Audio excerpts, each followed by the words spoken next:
in session after so many months. So welcome to all the new faces and to members of the public who may be joining us via Zoom. Can I first ask if we have any apologies for absence, please? Yes, Chairman, I have received apologies from Councillor McLean as he is in Canada at his grandmother's funeral. Yes, and we do send our condolences to him. I have done that on behalf of us all. Oh, well, best wishes rather than condolences to him. No other apologies? Thank you. Councillor Barham, is Councillor Barham present? Have you seen Councillor Barham? Okay. I haven't seen her. She has told me that she's going to participate by voice only. Right. It's just that I do need a declaration of interest from her. Absolutely. I'll ask her before the agenda item then if she is live. Members, do any of you have any declarations of interest you wish to make in respect of any of the agenda items to be discussed this evening? Yes, Chairman. Yes, Councillor Perfect. Yes, agenda item 9. I shall leave the meeting agenda item 9. Thank you. And this is because of transparency, I understand, is it? That's correct, yes. Thank you. So,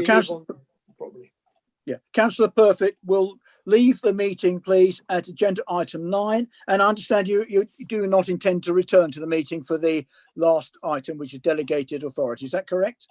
That's correct, Chairman. Fine. So as you can see, Councillor Perfect leaves the meeting before the agenda item 9, and he will then take no further part in the meeting. Members, you've had the minutes of the meeting held on the 8th of October. Do you so confirm they are a true record of that meeting? Agreed, Chairman. Agreed. Thank you. I see no signs of dissent. The minutes are therefore so confirmed.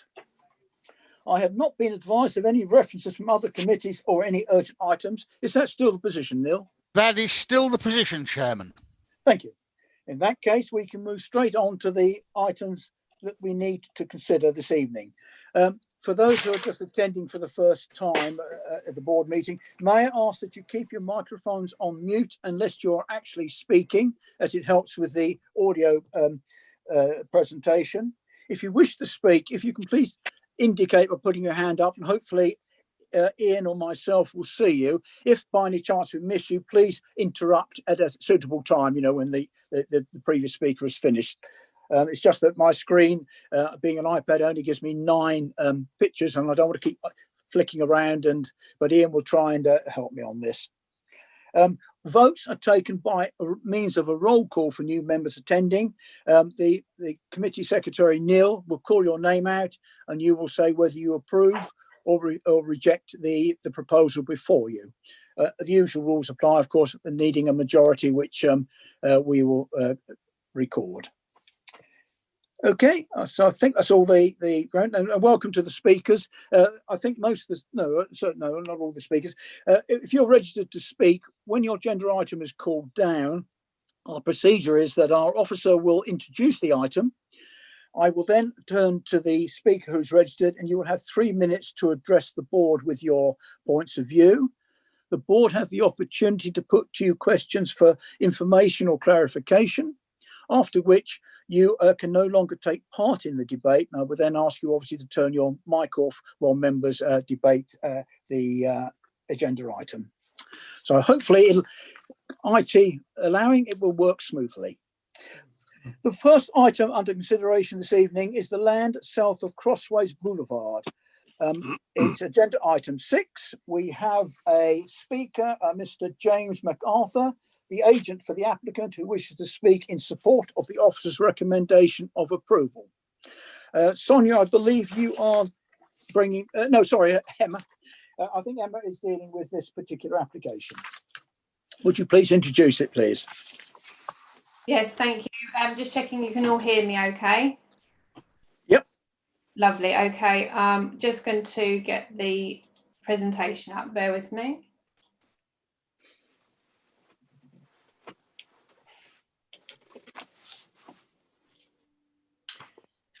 Okay, so hopefully you can all see that. That's an aerial photograph which shows the site and the surrounds. So the site is here.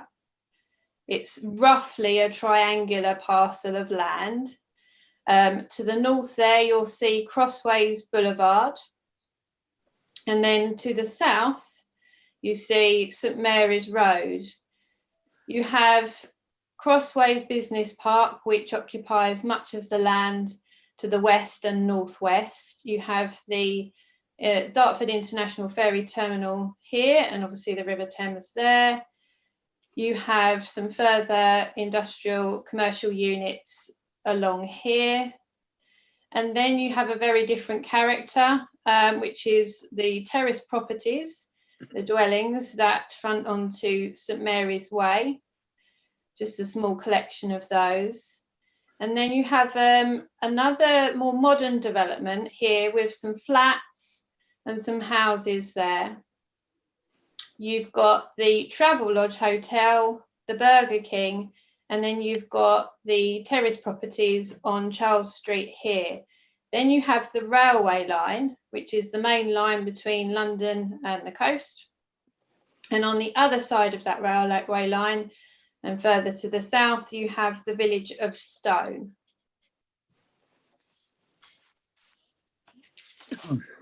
So I'll just click onto the next one. So this is the application site. And obviously, although I said it was roughly triangular in shape, you have got these legs that come down towards St Mary's Road. The parcels of land that are excluded are to do with different land ownership, and that's why it's that irregular shape. So just to make members aware, some are already have obviously looked at the extant planning permission on the site already. There is a planning permission, an outline planning permission, 2015. And that covers the majority of the site, so 1.2 hectares of the almost 2 hectare site that the current application occupies. And it roughly is in that northern part of the site. So all of this land here is new to the application. All of the land to the north is covered by that extant planning permission. And that was for 152 residential apartments across 3 blocks of 5- and 6-storey flats. So the proposal. Here you can see the roof plan, which shows you the individual blocks of flats that are proposed. So you would have 7 blocks in total. That's counted as 2 blocks there. So you've got 1, 2, 3, 4, 5, 6, 7. And they would all be 1, 2, and 3 bed flats. So in total, there's 258 flats provided on the site. 4 of the blocks would have 4 stories, and the remaining 3 blocks adjacent to Crossways Boulevard. So these are the ones with the 4 stories. The ones adjacent to Crossways Boulevard would have 5 stories. Blocks E1 and E3, these ones here, are closest to the properties on St Mary's Road and would have their 4th story set back to reduce their scale. So you can see that actually on the roof plan there. The majority of the flats would have access to private balconies, with the exception of the flats with rooms along this side of Block G and the flats with rooms facing this side here because of the commercial units and the noise constraints there. Just click on to the next one. This is the landscaping plan, which shows you a bit more detail of the soft and the hard landscaping works. So 26 of the flats would be affordable shared ownership and affordable rent. That equates to 10.1% of the overall number of dwellings on site. Parking would largely be beneath the flat blocks a ground floor with some external parking courts. So you can see that there. There's a little bit of the parking there, some parking here, some of the parking courts there, but mostly contained beneath the flats in Undercroft parking. And there will be some on-street visitors bays. These are down here. You have 2 visitors spaces here. These are allocated as disabled parking spaces. They would be allocated to individual properties. And there are some visitor spaces around here. There would be 333 cycle spaces provided across the site. There'd be 2 emergency vehicular access points. So one taken from here, that's Newton's Court, and one shown to be here, just off of St Mary's Road. A central children's play area would be provided and other pockets of green, open and landscape space adjacent to the main vehicular access through the site. This road would be designed with a shared surface, giving both pedestrians and vehicles equal status. In addition to the central play area, a linear green communal open space, that's this one here, would be provided towards the west of the site and has a pedestrian footpath running through it, providing access to St Mary's Road. There would also be a pedestrian route coming through here adjacent to that potential emergency access. A podium courtyard space would be provided here in the central space between these blocks. The main external finishing material, so there is the CGI image from Crossways Boulevard, and you'll see that that main finishing material is brick. They've got 2 different contrasting brick finishes there. There would also be some, sorry, I'll just let you have a look at that one. That's obviously the relationship between the central park space and the surrounding blocks with balconies looking over. This is the image that would be onto St Mary's Road. So you can see the existing terrace properties along there. And then these are the flats with the 4th floor set back just to try and reduce that scale. The distance here to here is 21 metres. There's quite a good setback here from the road. Don't think the image there does it justice. Another image there. This is the main street going into the site from Crossways Boulevard. You've got the visitors parking spaces there with some soft landscaping. That's the central courtyard space that's proposed.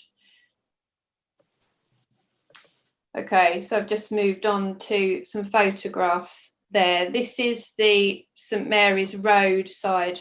You can just see there the Thames Water entrance. There's a pumping station. I'll go back and I'll just show you where that pumping station is.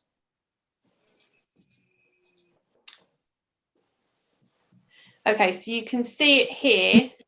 This is the existing Thames Water pumping station, and it currently has that access, which was in that photograph, that comes up here. That would be retained, although I believe that the developer is in negotiations to allow Thames Water to access the pumping station from here.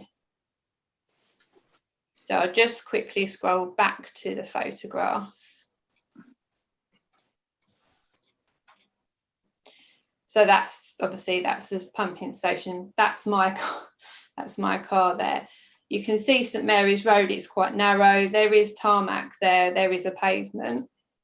That's looking the other way towards the west with the pumping station access on your right. This is Thames View Bungalow. That would be demolished as part of the scheme. It's a derelict house.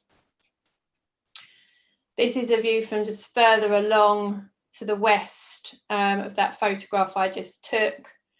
it's a panoramic view, so it's sort of slightly distorted, but it just shows. So this is St Mary's Road. There's an informal kind of, it's a parking area, but it's sort of an unauthorised parking area there. You can see this state of the road.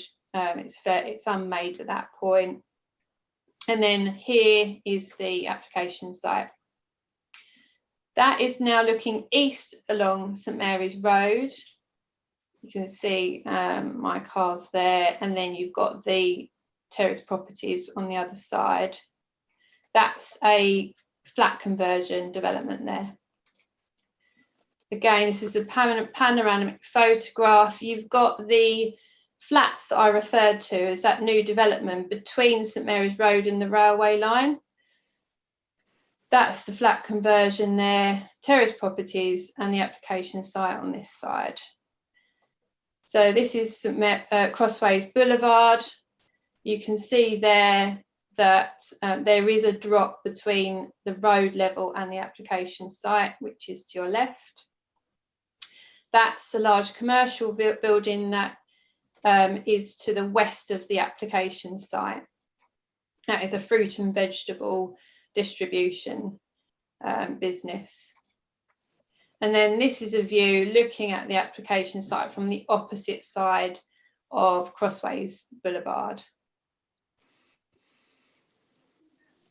I'll just go back so that I can. I'll leave it on that screen while I discuss the key issues from the application site, the application. So in terms of the principle of the development, the site lies within the Thames waterfront priority area, one of the 3 areas of the borough with a focus on development. There is broad support for the delivery of housing in the wider priority area, although the site is broadly identified under policy CS6 for employment uses. As mentioned, there is an extant planning permission for 152 dwellings on the majority of the application site, and this could, with reserved matters approval, be built out. I've considered the development under the adopted windfall policies as the site is not allocated for housing. However, in weighing up the benefits of the development against the disbenefits, I give significant weight to the extant planning permission, the positive conclusions of the 2019-20 draft strategic housing land availability assessment for this site, and importantly, the aims and objectives of the Thames waterfront priority area to secure vibrant mixed-use development incorporating sustainable communities, including new homes and jobs. The greenfield status of the site is already accepted in planning policy as being developed upon and not serving a function as open space. This site is highly sustainable, being within 250 metres of Stone Railway Station and with fast track bus stops a 5-minute walk away. Shops and other amenities are also within walking distance. The development of this site for housing is considered to be a logical infill in a highly accessible location adjacent to existing residential community. I also note the various other recent planning permissions for housing development on pockets of land to the south of St Mary's Road. I'll just go back so I can show you where they are. So we've approved a scheme of 70 there and another scheme of 10 units there. So there's other flat developments in the area. I therefore consider that having taken account of the policy context for this site and the extant permission, the development would be acceptable in principle. The density of the development would comply with policy CS17, which allows higher density development close to fast track bus stops. Flats are also an appropriate form of development on this site, in my view, given the flood risk constraints of the site and the fact that the site lies within a priority area. Members will note that the scheme would provide 10% or 10.1% affordable housing. Although not policy compliant in this respect, the applicant has submitted a viability assessment which demonstrates that this is the maximum amount that can be achieved on the site. This has been independently assessed and the applicant's position on this has been accepted. In terms of highway safety and amenity, the submitted transport assessment concludes that the development would generate around 1 vehicle trip per minute during weekday peak times, and that this level of activity is unlikely to result in any noticeable effect on the operation of the local transport network. This is accepted by Kent Highways and Highways England. Similarly, they accept the access design. The number of parking spaces proposed would fall short of the number required under the parking standard SPD by the equivalent of approximately 30%. And a point of clarification, and apologies for the misinformation, the shortfall overall is actually 114 parking spaces as opposed to 88, which is what was set out in the report. So apologies for that.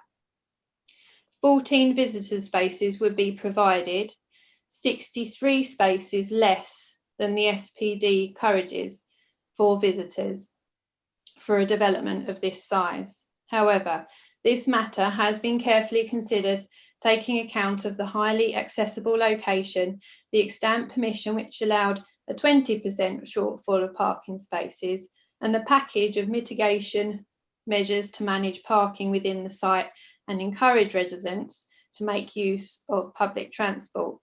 It's also clear that if the number of parking spaces were to increase within the site, this would be likely to result in the reduction of amenity land and landscaped areas to the detriment of the character and appearance of the development.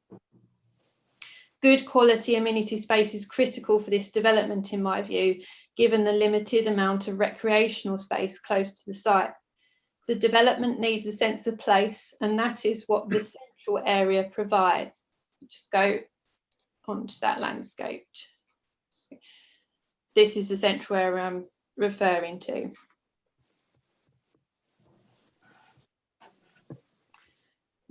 So if it were to be given over to parking, this would significantly deteriorate the parking along the quality of the development, in my view. Overspill parking can be absorbed within the development itself to some extent.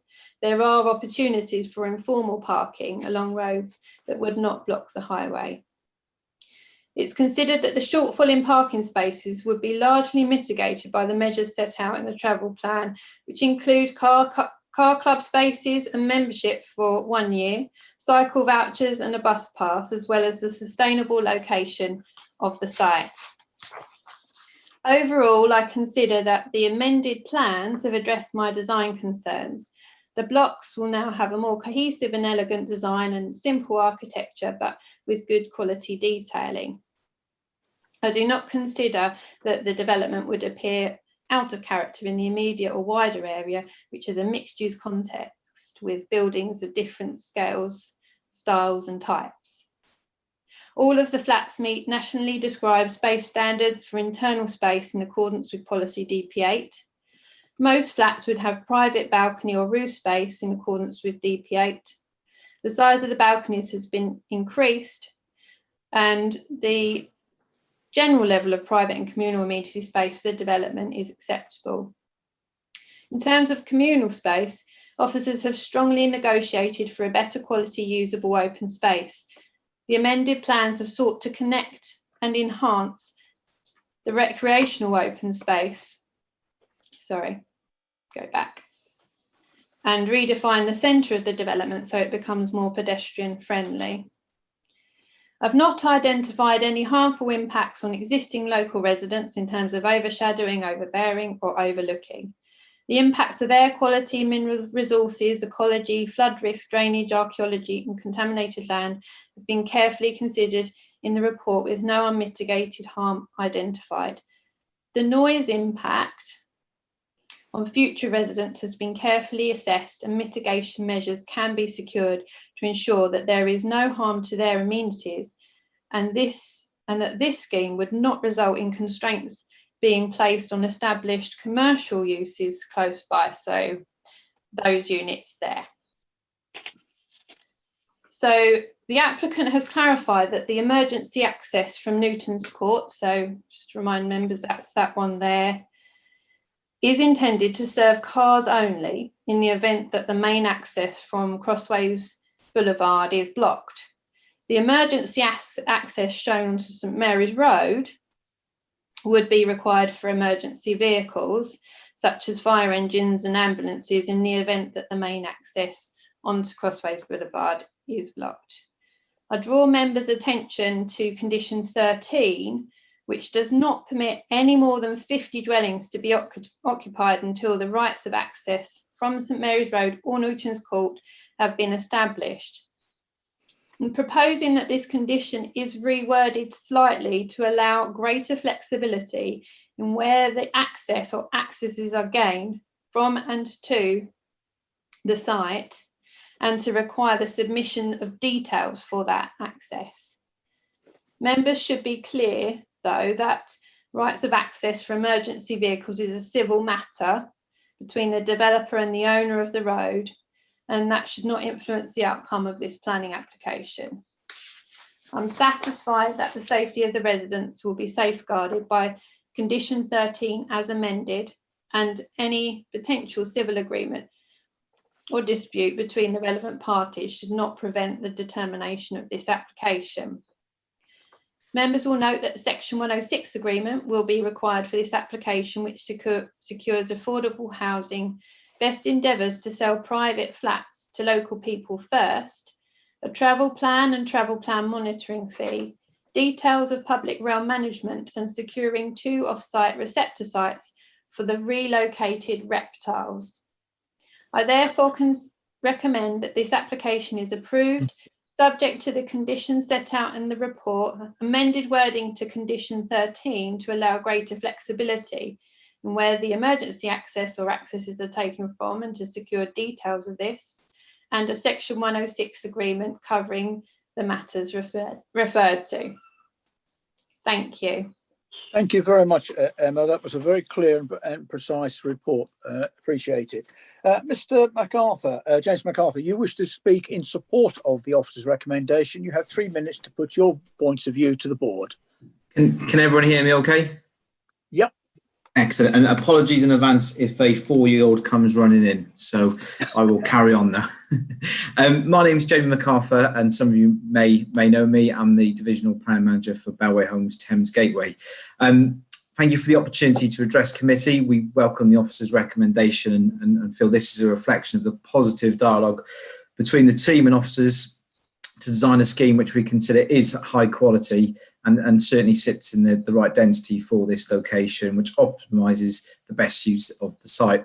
I'll try and keep the rest of this pretty brief. As you may know, Bellway Homes have a proven track record of delivering high quality homes within Dartford and Kent as a whole. We are fully committed to delivering this scheme with the necessary funding and construction team in place to start as soon as possible. We've already secured the plan and permission for the new access route into the site off the boulevard, and that can start early in the new year. And Bellway are committed to delivering new sustainable homes in Dartford. And as you know, we are currently constructing Cophouse Green in the town centre, which is already having a positive transformation of the town centre. There's been a number of plan applications approved on this site. However, none of the permissions have been considered to be viable to build out.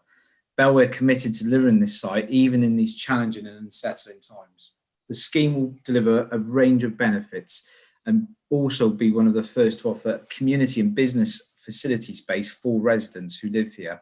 This is to take into account COVID-19 and people working from home. And further to develop our Dartford residents' first choice, which is something we piloted at Cophouse Green, which gives residents in Dartford an opportunity to view and buy homes before they come on the general market. The scheme will deliver over £3.7 million in SIL to use on local infrastructure, 20% electric charging points, enhanced biodiversity on site, entry-level homes for first-time buyers, local workers and downsizers, more affordable options to buy in the local area, which does include the affordable housing with a 80-20 split, new amenity space for residents, including existing residents, and travel plans to promote the site's excellent transport links with Stonecross Station and Greenhive very close to the site and the fast track routes. Following feedback from members via officers, we have also amended the scheme to include the following, which will go into the 106 agreement, and these to address some of the concerns of parking. 52 of the unallocated spaces will be provided, which will be taken from the 1-bedroom apartments. The 2 and 3 bedrooms will have allocated parking. This will be managed under the car parking management plan. There will be also 4 car club spaces, which is, we originally provided 1, and that will increase. And we will offer an increase from 1 week to a 1 month bus pass. The officers has concluded that proposed acceptable planning policy terms, and I therefore respectively request the application can be approved in accordance with the officers' recommendations. And I am here to answer any questions. Thank you very much, Jamie, rather. Can I have the members on the screen, please, so I can see who I'm looking at now? Is that possible? Members, you know the procedure. You now have the opportunity to put questions to Mr. MacArthur for clarification or information. Does any member wish to put any points or question? Councillor Armitt, then Councillor Eadie. Thank you, Chairman. Councillor Moat. Can I talk about the car club? You've sort of offered to increase from 1 to 4. Now, is that 4 cars or 4 spaces in which there will always be a car available to residents? Yes, so it will be 4 spaces. And what we've done in the past, we work with enterprise cars, mainly in Dartford. We also work with Zipcar. And essentially, we've secured 4 spaces that would be 4 cars in Cophouse Green. We would secure, obviously, someone like Enterprise to come in this location. And the way they work is, particularly with Enterprise, as soon as the space gets booked out for more than, say, an hour, that car is then, there is a car then put back into that space because they can service that with their local facilities. So with having 4 cars there would always mean that the chances are there's always going to be a car there for you to hire for a day or half a day or whenever you like. And we would obviously offer the £50 credit for residents living there and 1 year's free membership. Thank you. Right, thank you. Thank you. Thank you. Councillor Eadie.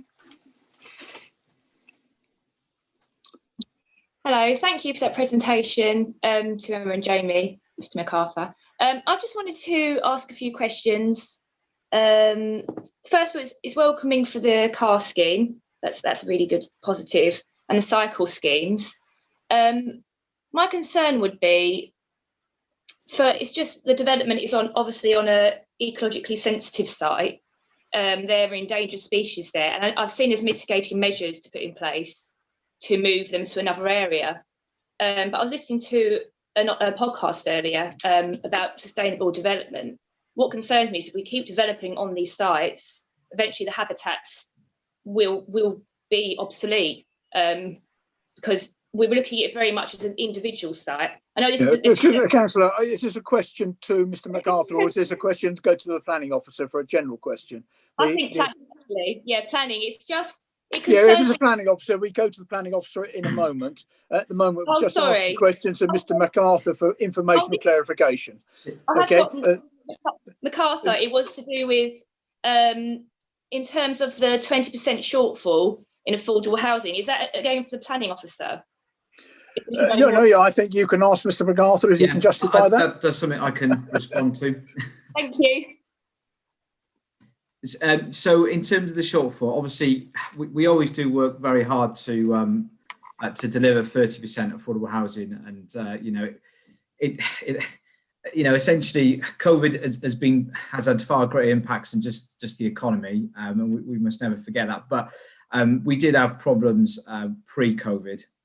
Essentially, we've had increase in build costs and slowing sale growth rates, and that has had a huge impact on all businesses. And COVID is almost been a tsunami of problems.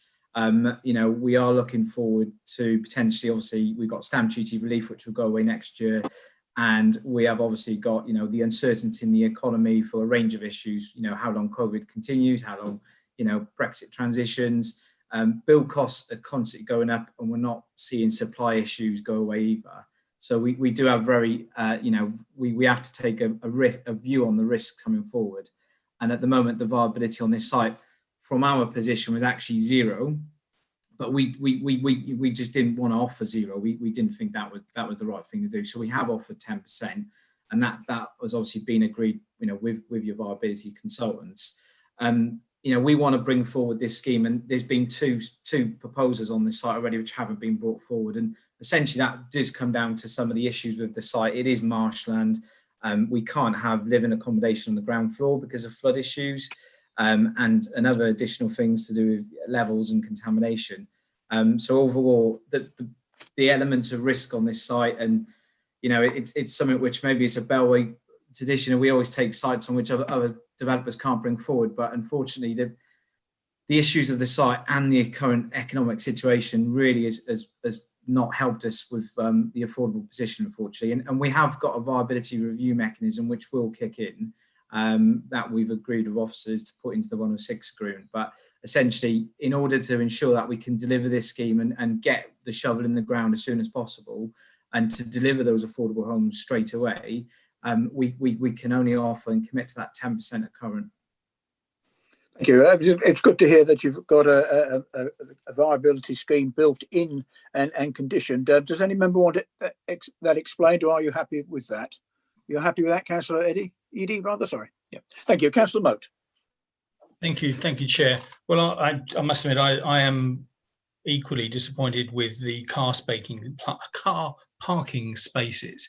But my question again is geared around the viability and the affordable housing. And my maths is not great, but I think that from the original outline application for 45 units, we had 30%. No, so we had 30%. It was 152 units. So 30% was 45 units.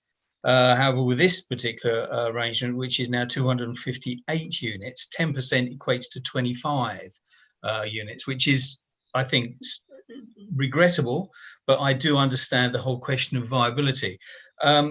My question really is against one of the other aspects you mentioned, which is the best endeavours to help local people buy a property there first. And you cited the Copper Place Green development in Dartford, London.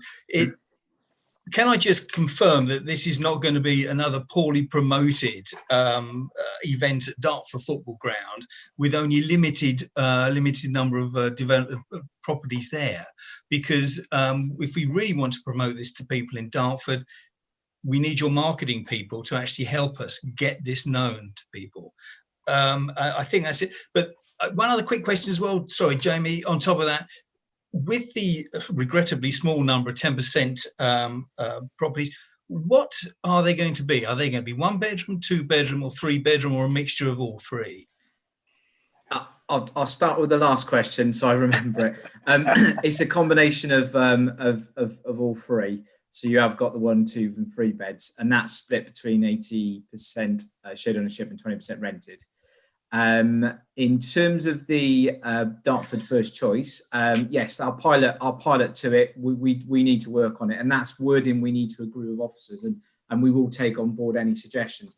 The positive news is we've got a showroom now at Cobhouse Green. It's in the town centre, so we can have an event there where we can actually host this and invite people down to it. And it was picked up by other boroughs. We did get other borough leaders calling and saying, "Hang on a sec, you guys have done this launch in Dartford. Why aren't we getting it?" So you were the first for Bellway, and we want to work on that. So that's something we can certainly improve on. And as a business, we do have to work on the marketing. We've only been online for probably 12 months properly on social media, so there's a lot more to do. And you are the pilot, and you're going to take that forward as a borough, which is good news. Thank you. Thank you very much. Any other member? Yes, Councillor Oakley-Dow and Councillor Garden. Councillor Oakley-Dow. Hi, thank you, Chair. Thank you, Emma, for your excellent presentation, and Jamie, thank you for your piece. I think I might have misheard, specifically in that you're suggesting that this housing development on existing marshland is in fact a project of enhanced biodiversity. I was wondering if you could explain exactly the detail on that.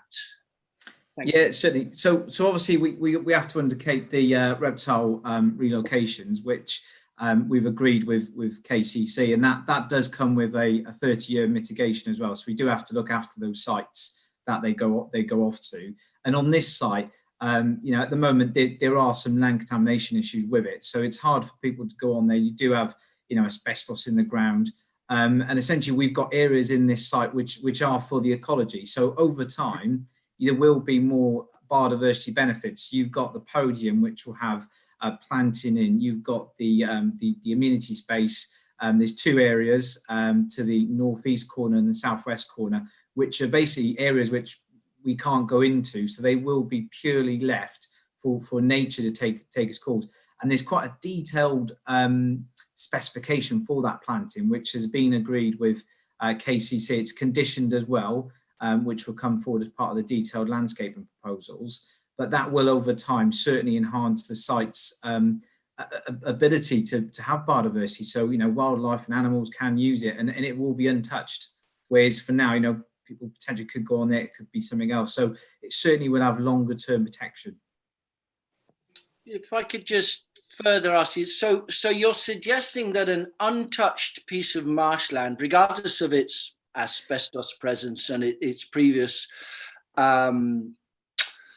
danger for human access, shall we say, you're actually suggesting that building houses on this marshland is going to increase biodiversity, or are you suggesting that it increases public access to previously inaccessible areas due to the safety of the contamination of the land? Because I think that doesn't really sound very logical to me, in that a piece of land which at present is not accessible to humans is going to have its biodiversity increased by building houses on it. It is accessible. You can go on it. It's just not. It's not the best of environments to be on. And in terms of what I'm saying is, if you were to leave it, and at the moment there's no security for the site, someone else could bring something forward there, or it could just be all cut back.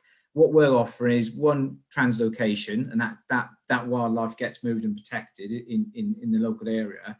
And then by having, we have to clear the land, make it clean, make it good. And then there's a detailed specification of how to make the wildlife grow there effectively. And that's why there's quite a detailed specification which has been requested and agreed with KCC, and to be agreed again under planning conditions. So what you're doing, you are securing that biodiversity going forward, where at the moment, if the site, nothing happens, it's kind of a risk that, it gets all trimmed back and cleared away. And that's what I'm saying. At the moment, it's uncertain, whereas going forward, we're having that certainty. So you're growing wildlife, is that correct? Effectively, it's guaranteeing it can come forward, where at the moment, anything can happen with it. Thank you. As you say, I think in the report it does show that it's been accepted by KCC. Your progress on that. I have read the report. Yeah, no, I didn't say that. I was just making the point to confirm for members and for the public who may be listening. Councillor Gordon. Thank you, Chair. First of all, thank you, Jamie, for increasing the car club spaces. I think that will go some way towards my concern about the amount of car parking here. But I note that you've actually accepted that a 1 week bus pass would help to move people to use Fast Track rather than their own private transport. Mm-hmm. I think experience at the bridge has shown that it takes people rather longer to actually start using the bus than just simply 1 month when they first move in. And I really do think we should do more to encourage people to use the bus by a longer bus pass. And indeed, and this is something we may have to take elsewhere, to encourage Fast Track to actually put an additional stop right outside the main entrance. I know that the other site bus stops are about 5, 6, 7 minutes walk away. They're hitting that marginal point where people say it's not worth it. I'll get in the car, especially when it's raining. Mm-hmm. However, if you've got a bus stop right at the end, and this will be, all being well, a big opportunity for Fast Track buses. You get out, you get straight on it. You don't have that 5-10 minute walk. especially coming home from Dartford, you've got to cross the road. And it's a busy road, although there are pedestrian crossings. People don't like that. Or equally, when you're going to Bluewater, you've got to cross the road with the children and everything to get to it. Can't avoid that, but I do think the one at the front door is a better incentive than perhaps even a longer bus pass. So are you suggesting perhaps that you ask the developer to go into negotiations with Fast Track to provide a stop there, or they fund a stop at the entrance? Is that what the line you're In going summary, down? yes. Yep. Jamie, Yeah, would you that's be absolutely- happy to take that on board? Yeah, something we can look at. We're working with Fast Track, funny enough, on another site over in Ebbsfleet. So yeah, more than happy to look at that. Thank you. Councillor Madison.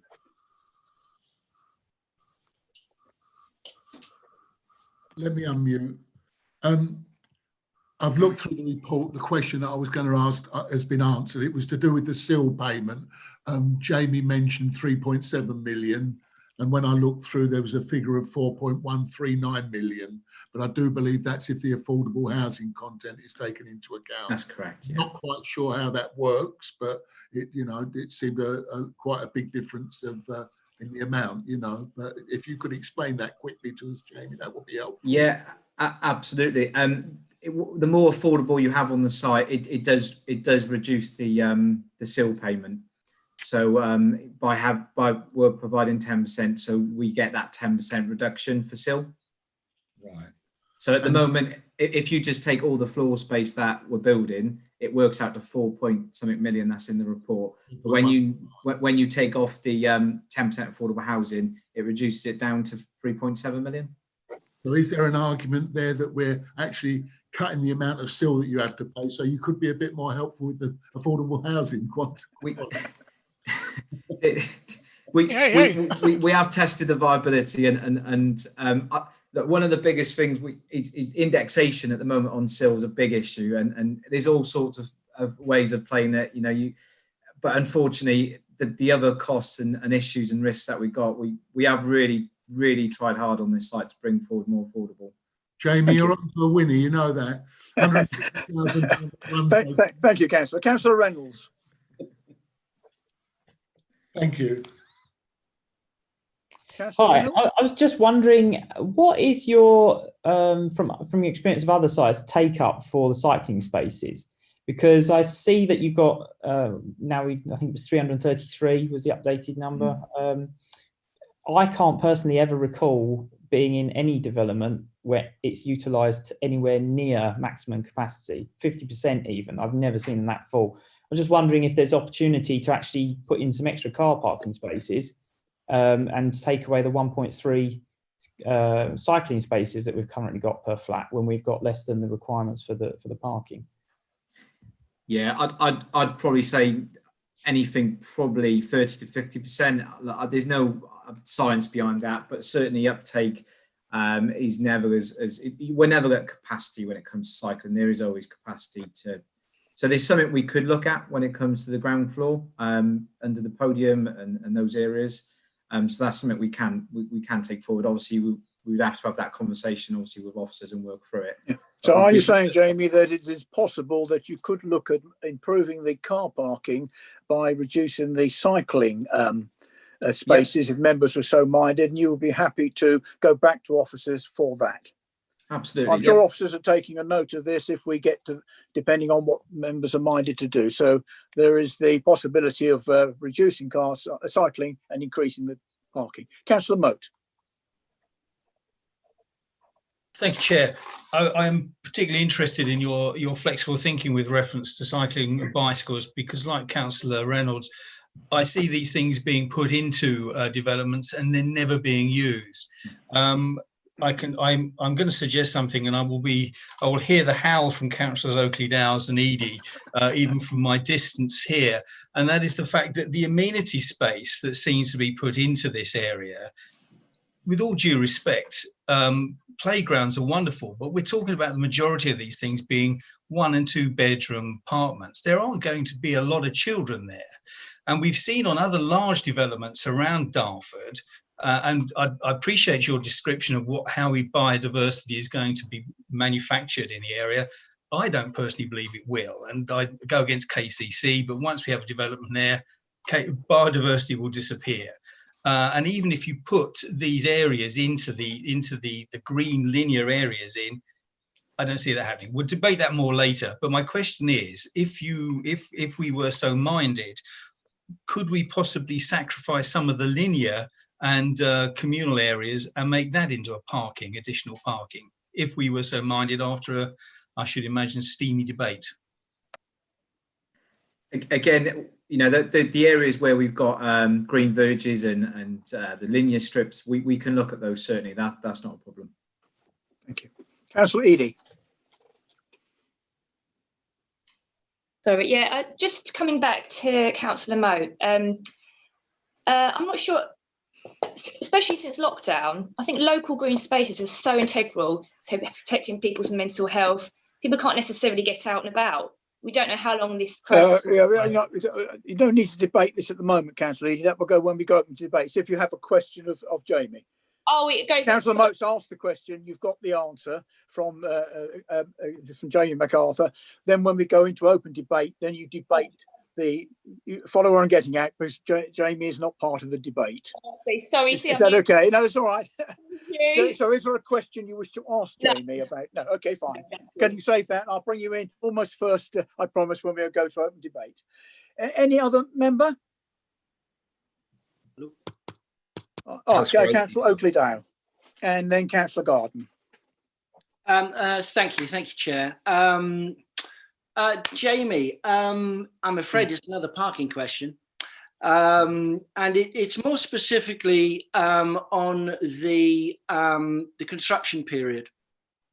In that I am aware that a development of this size on this particular site, bordered as it is by an urban clearway, and we could see from Emma's very good photographic presentation of the site a very, very narrow residential road for the existing properties. Also, the further development of the two vacant sites. There's an irony in what I'm going to say, obviously, in that if we look at the first illustration of Emma's presentation, we could see the ferry terminal, the car ferry terminal. What I'm going to ask, and I can't see it, I couldn't see it in any of the papers. You may be able to correct me on this. I can't see any provision or any condition thus far in the application for parking for site operators and construction traffic staff. I know the reason I mention this is because we have existing problems in this ward. The Ebbsfleet Cross development in Craylands Lane is causing a lot of stress for residents at the minute in terms of finding parking, and in a bit of, joined up thinking really on behalf of the officers of this council, are already over demanded parking enforcement department do not need another parking nightmare in a residential street. I was wondering if there's any provision planned for that in your application. Yeah, and I'm fully aware of the sort of some of the issues we've got at Craylands. It is a very constrained site. This site is a lot better from a builder's point of view. This is a bit of a dream site. The construction access will initially come off Newton Court, so it will come through the business park. We have no intention of using St Mary's for any construction purposes whatsoever. Once we're on site, we will then obviously start building the new access off the boulevard. Once that is in place, we will then have a compound on site with parking, and throughout the development we can have parking on site. So for example, the large main podium and the other podiums we have, once we start to build that podium up and the frame of the building goes up, what we tend to do with these type of schemes, we then put we've got the parking in place for staff and contractors. So for example, a site down we've got probably nearest to here, you've got one at Bexley, we've got one down at Greenwich, where you've got the podiums, all the contractors go in there, all the storage material goes inside the podium.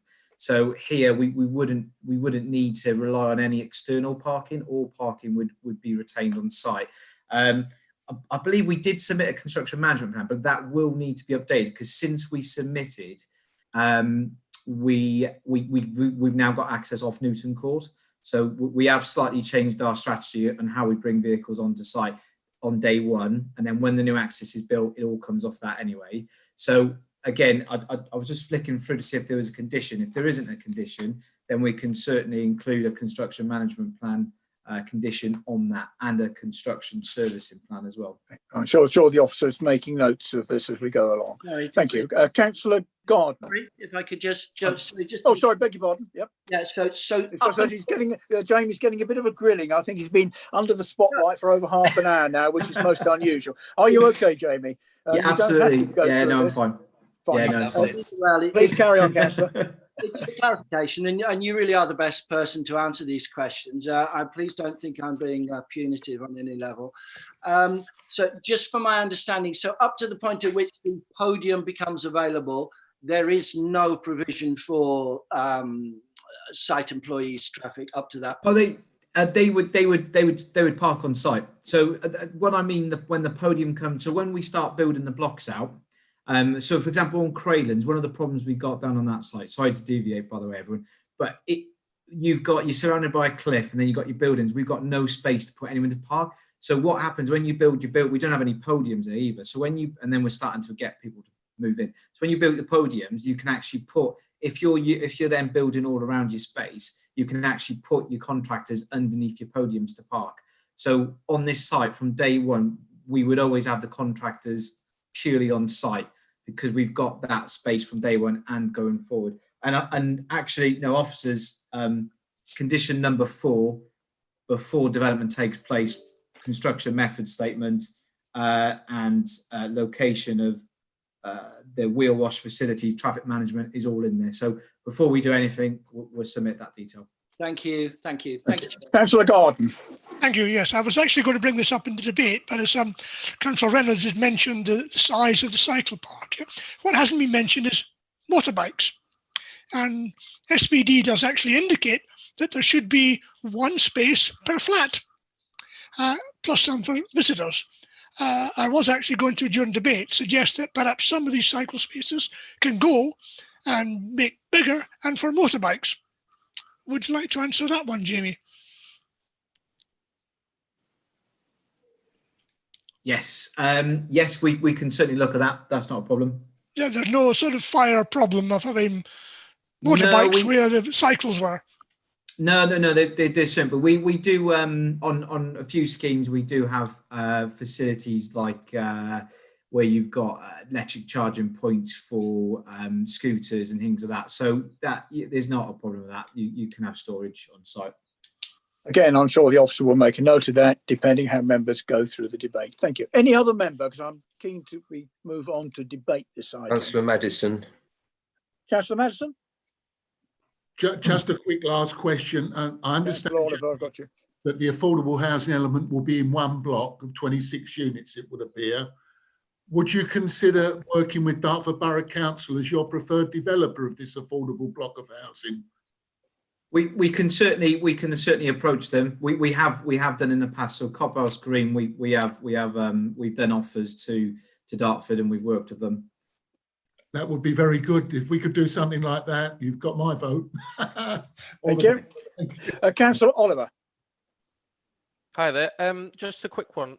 Will there be proper street lighting on the site? On a lot of new developments like the bridge, we have these silly little bollards and they just blow over in the wind all the time. So it's obviously not great for security purposes as well. So will there be proper street lighting? Yeah, there'll be a condition for lighting. I think it's already been included, and the Kent Police already sort of inquired about that as well. So they both go hand in hand. So there will be your more traditional street lighting.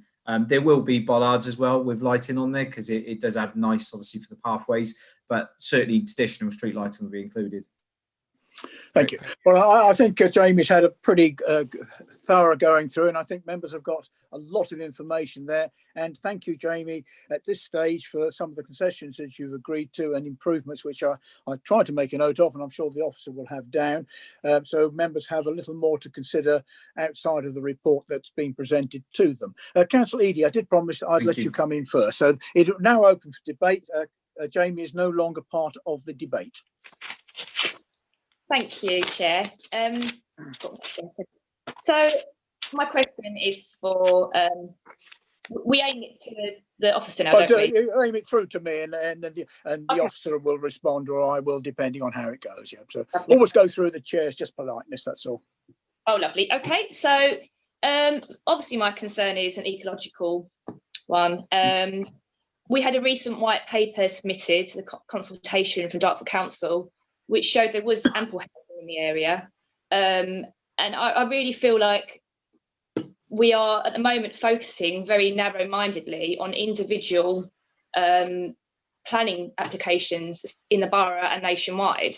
The issue is we keep putting in mitigating measures to move endangered species, but at some point the habitats will run out, and we're not protecting our areas that are so important to the environment.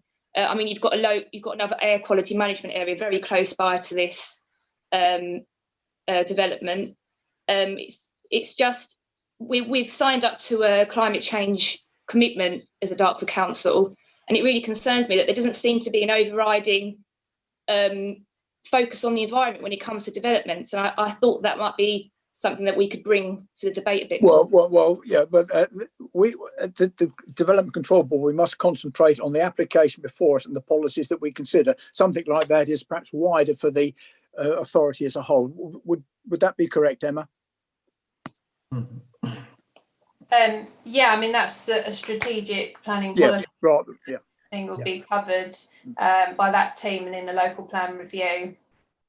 So there are other channels to bring that through rather than here, but the point is well made. Okay. Did you want another one? It's twice I stopped you asking a question. Did you have a second one? Give you a second. Everyone else has had a good go. Yeah, it's not all on. Obviously, it's not all on Bellway. I understand it's a wider planning issue. I just feel like I can bring this up in a separate forum. I think that was the main points I wanted to make. Yeah. Oh no, that was it. It was to do with the green space suggested to develop on the potential new green spaces built on the existing one. I really think at the moment that people in lockdown have realised how integral green spaces are locally. When you're not going to be able to drive around to make these journeys to parks in other areas, it really does help people's mental health just to be able to sit in a green space for however long. If you are working from home, I think that's really important to keep those areas if we can. Thank you. Any other member? Councillor Moat, and then Councillor Oakley-Dow. Sorry, hello, yes.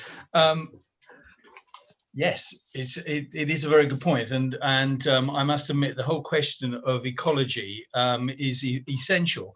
And it's not just ecology. What we're doing is we're building over areas that actually absorb rainfall and help us with making sure that water is getting back in the land. If we concrete over everything, it just has runoff, goes down the drain and floods somewhere, unfortunately. So my recommendation or my suggestion actually, when we were actually asking questions of Mr. MacArthur, was really a case of looking at the areas within this particular development, which, to be honest with you, are not particularly. I've been looking at the plan of the thing.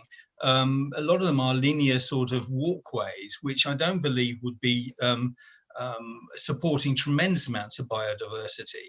Unfortunately, we have a number of developments around the Greenhithe, Stone and Ebbsfleet areas where well-meaning planning has put in large areas of green space, which is not particularly biodiversity friendly, because it would look nice and then is then covered with cars because there is nowhere else to park. Therefore, I sometimes wonder whether it would not be probably a good idea to put the parking spaces in, possibly on some form of porous standing, which can also be greened over. And it would then, I think, help with some of the parking issues. It won't help with all of them. And no matter what we do, unfortunately, we've seen that parking spreads. I'm grateful that we have now increased the number of car club spaces. And to be honest with you, car club to probably a lot of people is still a very alien concept, but it really is an extremely good idea. If you live in a 1-bedroom flat, why bother to have a car sitting there that you only use maybe at weekends? So I think there has to be a fair bit of weight added to that car club requirements there. I have a number of other points, but to be honest with you, I'm hogging the thing at the moment, so I'll come back later if that's all right, Chair. Lovely. I'll then go to Councillor Oakley Dow. Yeah, I also don't want to hog it. I know that Councillor Lucas Reynolds has been waiting for some time to speak. Yes, I got him down after you. It's a green space thing, and Councillor Moat has already beat me to it in terms of the absorbent surfaces. We're replacing marsh with tarmac and concrete. The point's been made. But I'm aware, again, it comes down to the first aerial shot of Emma's presentation, in that immediately across the dual carriageway, the urban clearway, immediately across there from flats, a variety of flats, affordable housing, family housing, there's a green space with 2 lakes, which lakes, whilst they're very functional, I understand the dynamics of the site in terms of water management. I'm wondering if we could somehow ease access for the residents of this development. On the one side, they're hemmed in by a railway. On the other side, they have, facing north, they actually have a dual carriageway. They are hemmed right in. Is there a way that we can mitigate access for the residents to the green space immediately on the other side of this dual carriageway? I mean, I'm not suggesting anyone digs a tunnel in a marsh, but I think we've got to be a little careful here, and the officer will correct me, but you're going outside the land ownership of the applicant. He has no control over that. So it's difficult for us, I think, to start asking the applicant to do things outside his control. Am I correct on that, Emma or Duncan? I think it's Emma who would like to respond.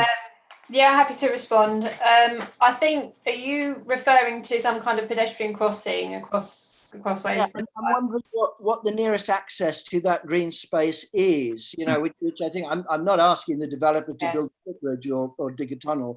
I'm wondering for the benefit of the committee, what's the nearest pedestrian access to the green space, which is immediately north facing the site? Yeah, I think you have to kind of, if you were coming out of the site, you would turn right on Crossways Boulevard towards the fast track bus stop, at which point there is the crossing there. So it's probably a 5-minute walk, then cross, and then you've got to walk back, because of course there is a barrier, because it's of the way the road is designed, there's a barrier between the 2 lanes. Going in opposite directions, and I think it would be a potential highway issue. It would be a big job to try and secure that. So I think the answer is, Emma, is it not that the residents could do it? It'd be about a 10-12 minute walk to get to access the lakes. Is that correct? Is that what you're saying? 5 minute down, cross the road, 5 minute back again to get to the lakes. Yeah. So within about 12 or 15 minute walk from the estate. Thank you. Thanks, Emma. Councillor Reynolds.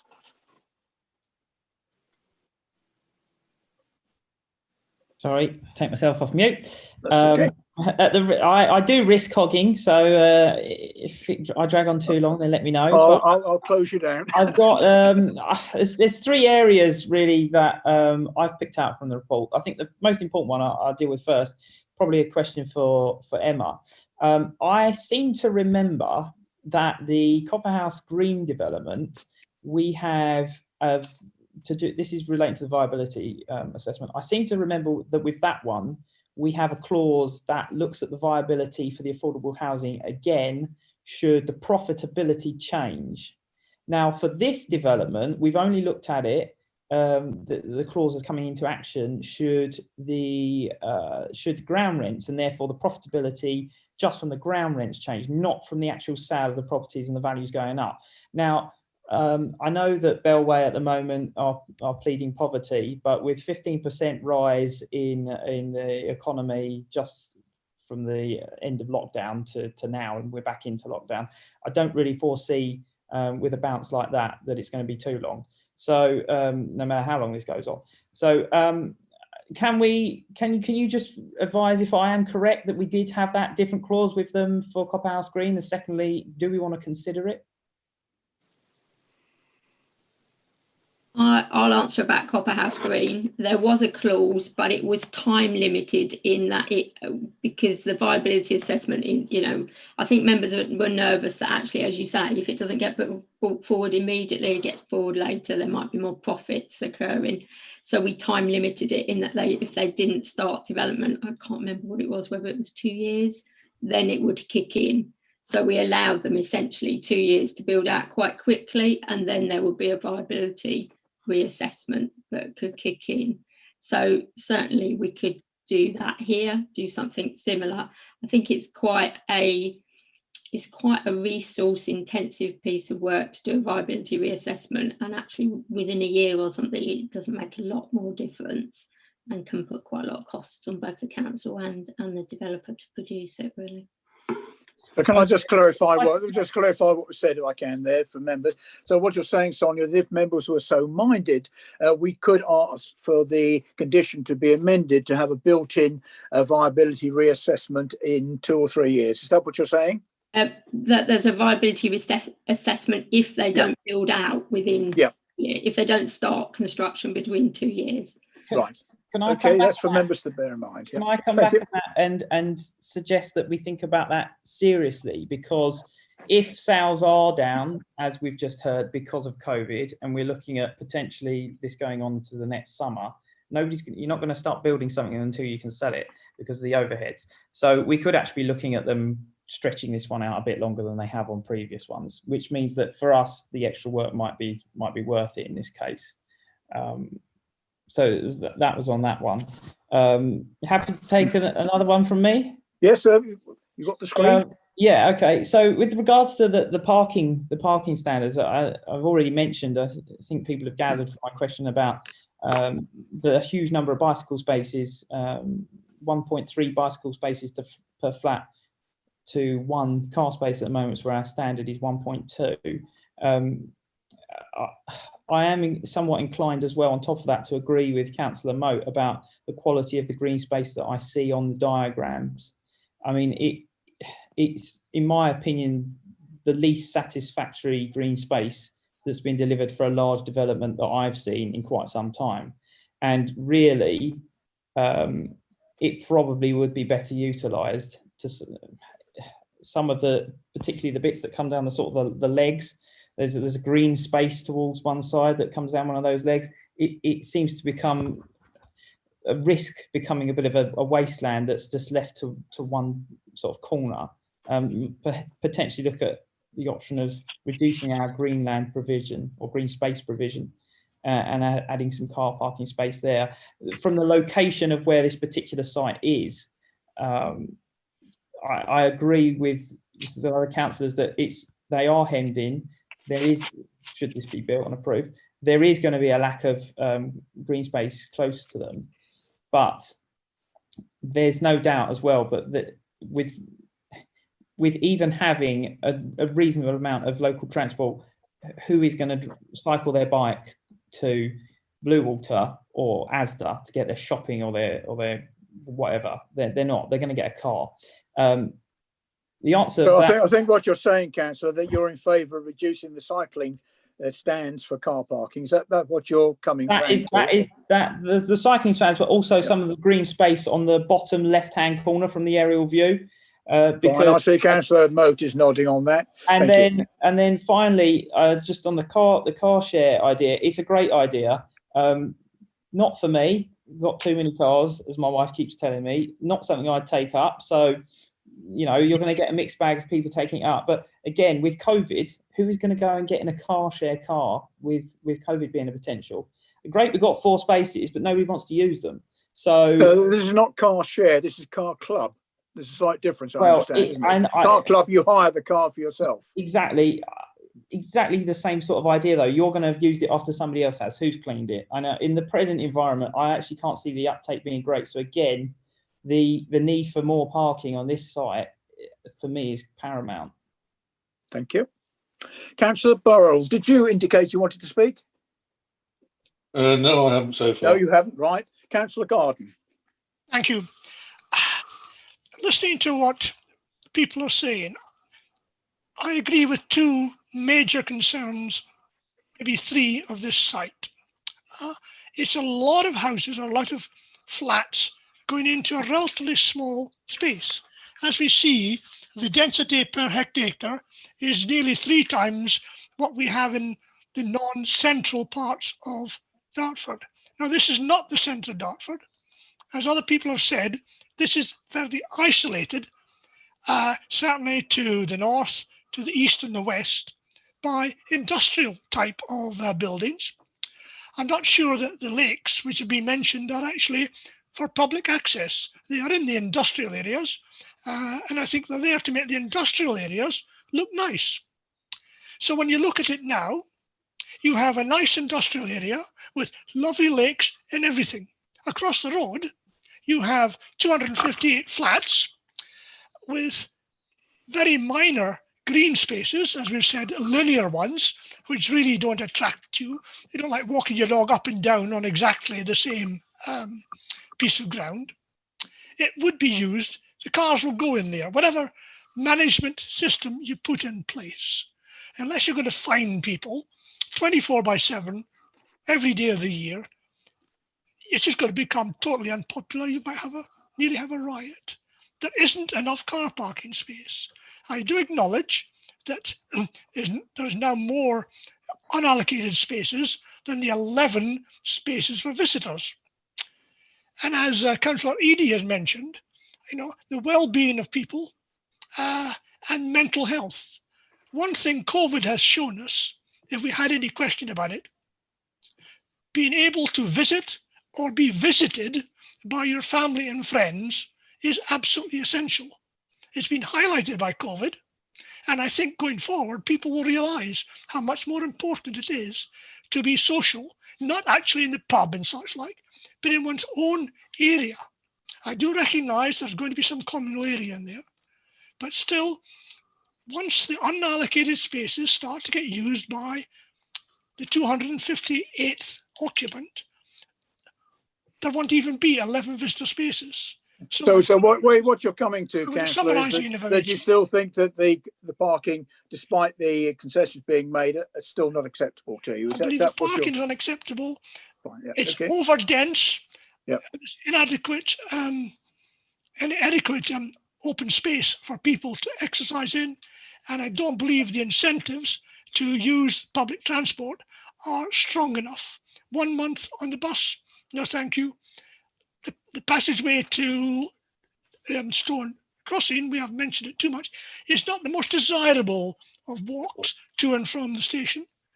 Part of the roads are pretty unmade and such like. So the incentives are not there. Therefore, the car parking will become a problem.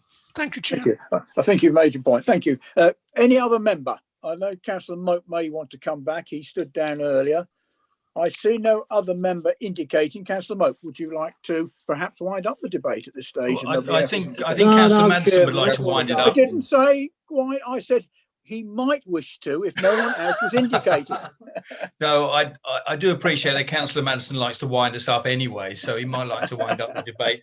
To be honest with you, most of the points I wanted to raise have been raised. I am interested to see that there are on the plan a number of trees which are very pretty on the plan, but I'm hoping that there is going to be semi-mature trees actually planted around the area.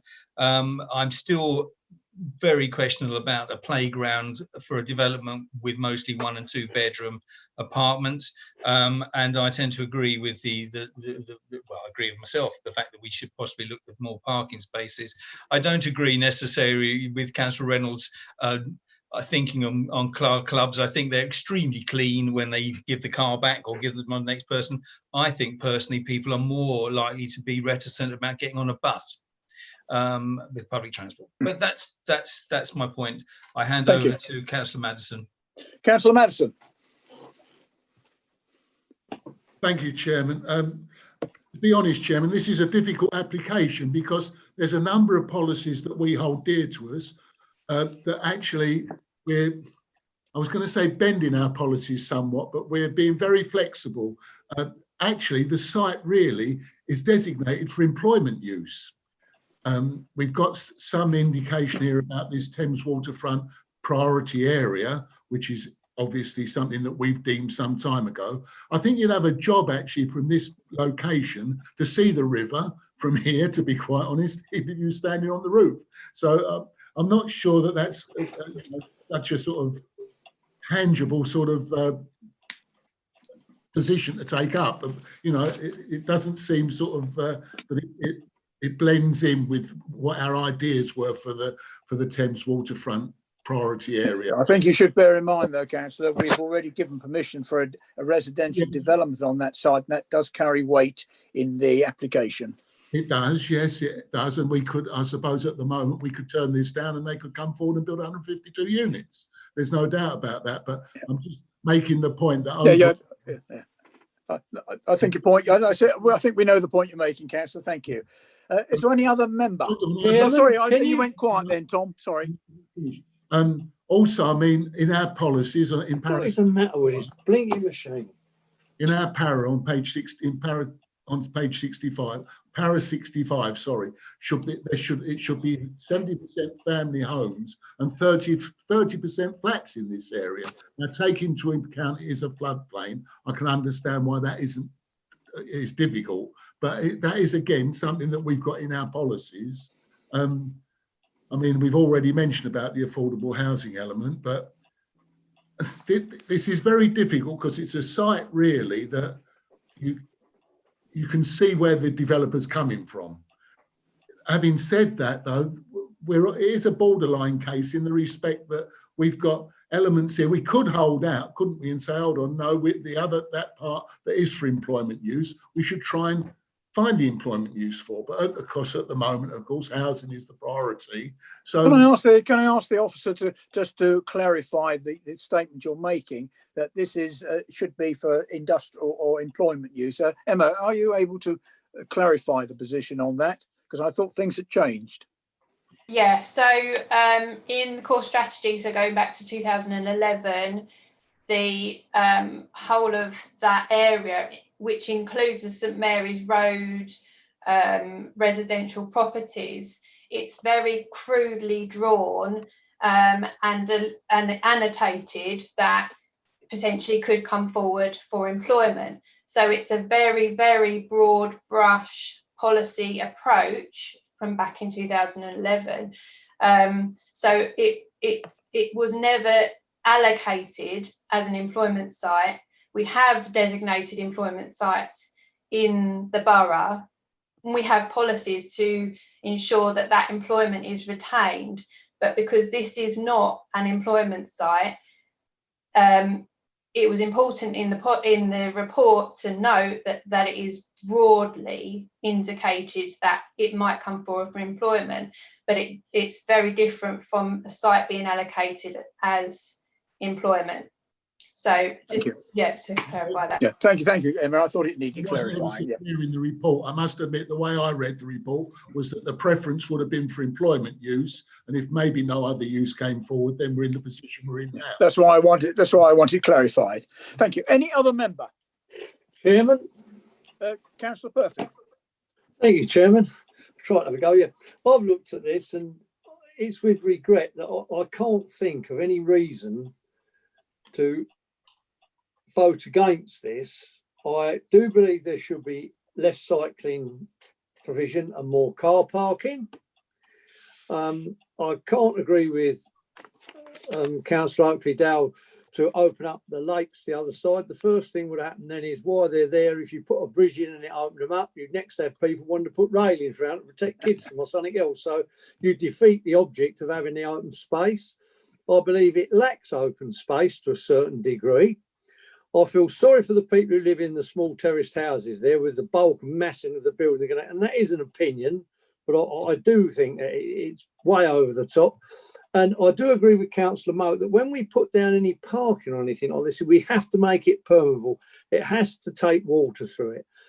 But as I say, and for newer members, we have to have a reason, a legal reason for doing it. I can't see no reason for this. And I believe if there was an appeal, it will be granted.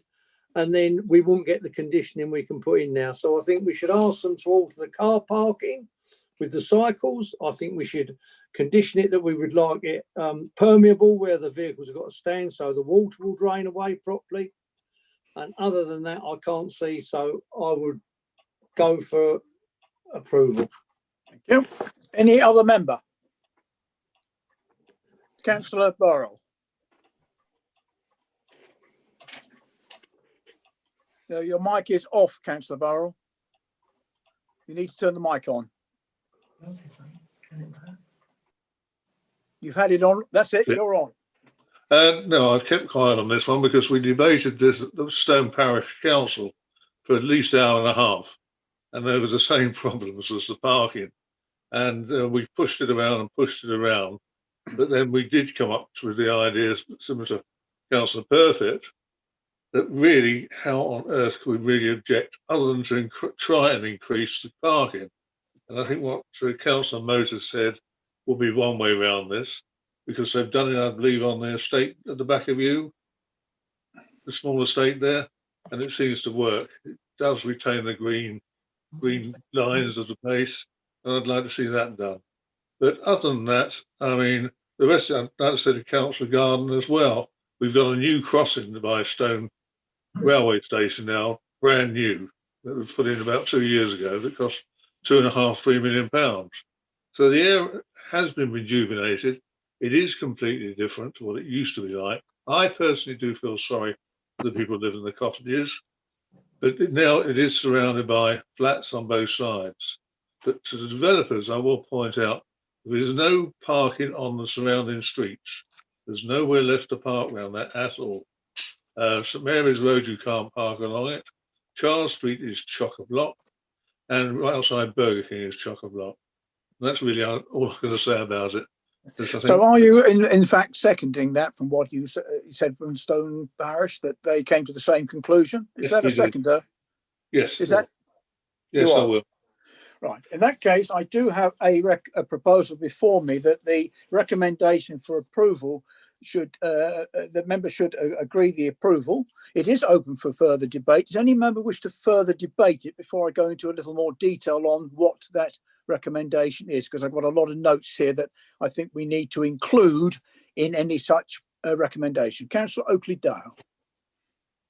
Yeah, it's a very brief point, rather sadly developing what Councillor Burrell has just said, in that in amongst all our parking issues with this site, be it during construction, be it during use,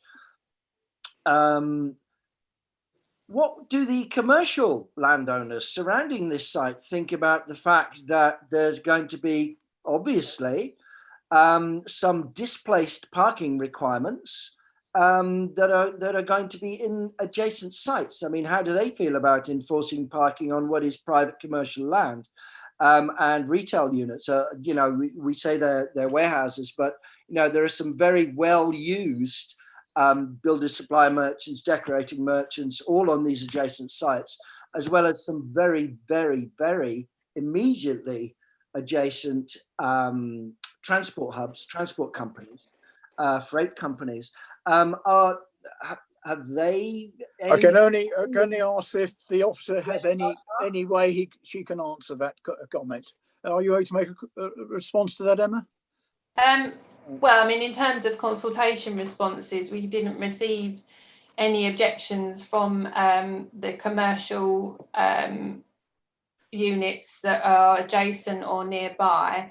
The roads in that commercial area are mostly double yellow lined. So if people do try and take advantage and park there, then they would have to park within the kind of forecourt spaces for the individual units. And I should imagine that if they start doing that, then they're very quickly going to be told not to do that. But the other thing to point out is that obviously at the weekends, those commercial units may not be used as much, and so there might be some opportunity there for parking. I know that just up the road you've got the Costa drive-through and little kiosk place there, where during the week, over the weekends, parking there is going to be a lot more available, and people can park there without restrictions. So there could be an option there for people to park there.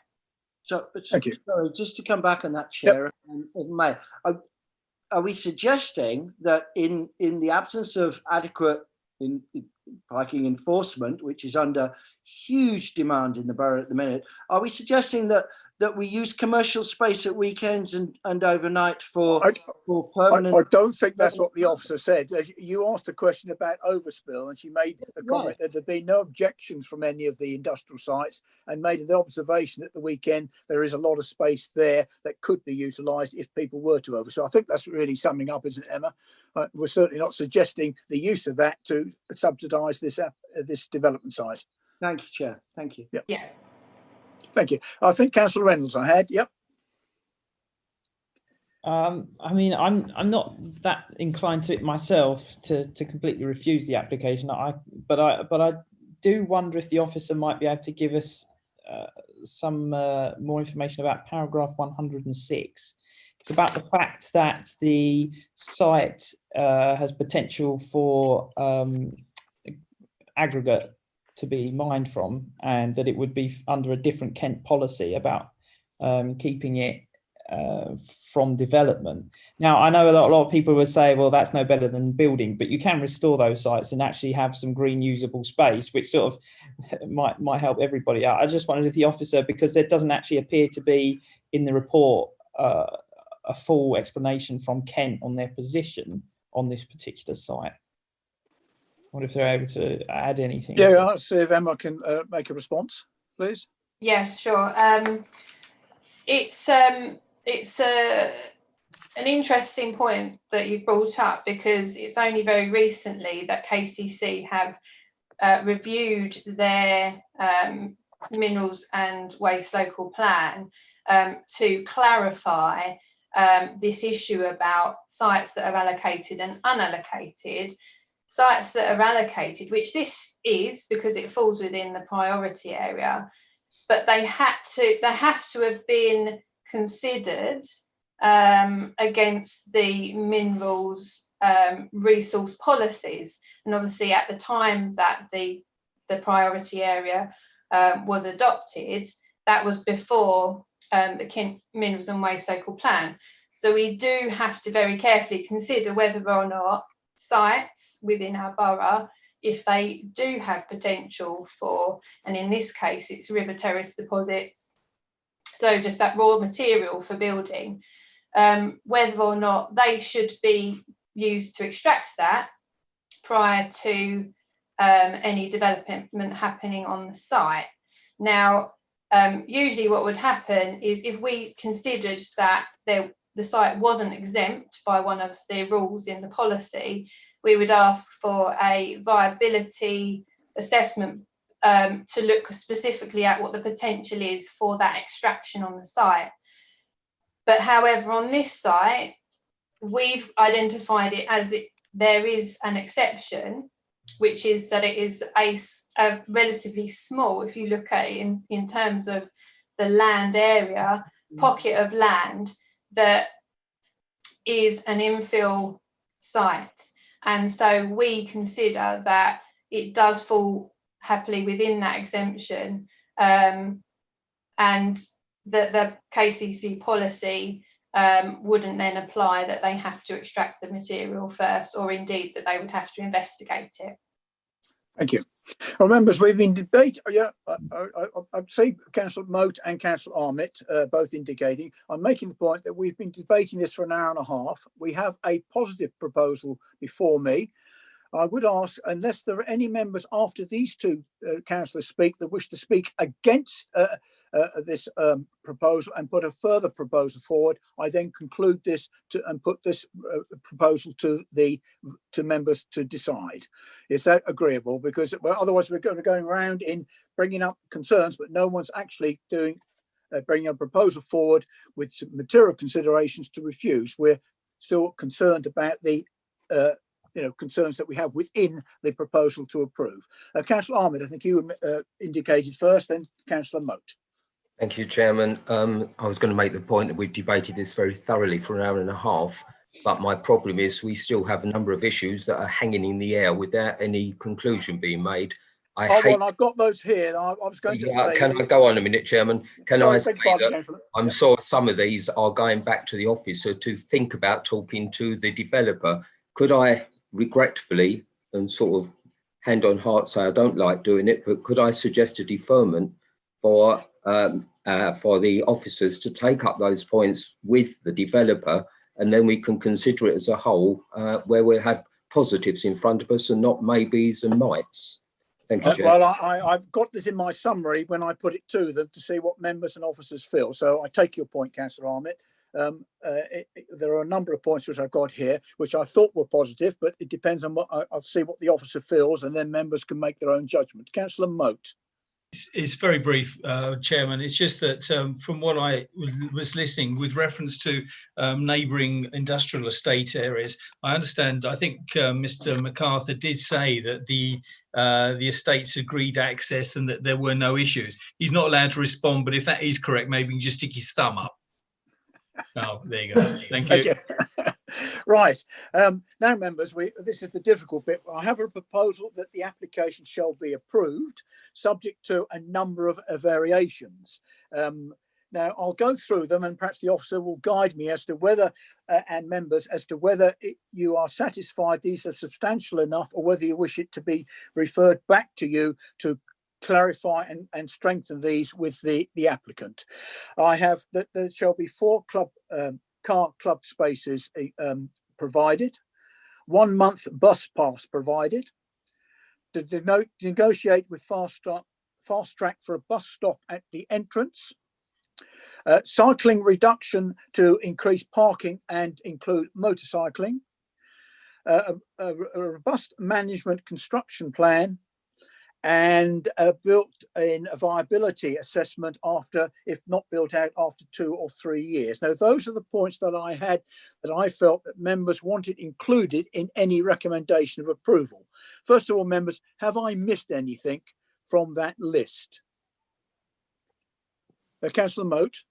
Sorry, forgive me if I missed it, but did you refer to the possibility of reassessing some of the amenity ground as possible parking opportunities? No, I didn't, because I didn't see that there was sufficient support. There seemed to be two of you that wanted to do that. I didn't see that that was supported by the board as a whole. Are there members who wish to support that that area? And that there's certainly the applicant did not indicate that they wish to do that. So I haven't included that. Councillor Ahmed? Sorry, Chairman. I would like to see that included as well. I mean, the fact we didn't speak on a particular point doesn't necessarily mean we weren't in favour of it. All right. So can we just be clear, and then I'll ask the proposing secretary if they're happy to accept that. What are you suggesting, Councillor Moat, that we include in that list that the officer discussed with the applicant the possible use of some of the green areas for additional parking? Is that what you're saying? Yes, it is, but with the additional aspect to the fact that any additional parking on what has been identified as amenity space be developed in such a way that it's a permeable surface, so that I can see Mr. MacArthur nodding in agreement. Thank you. So, members, I'm going to include that in that list.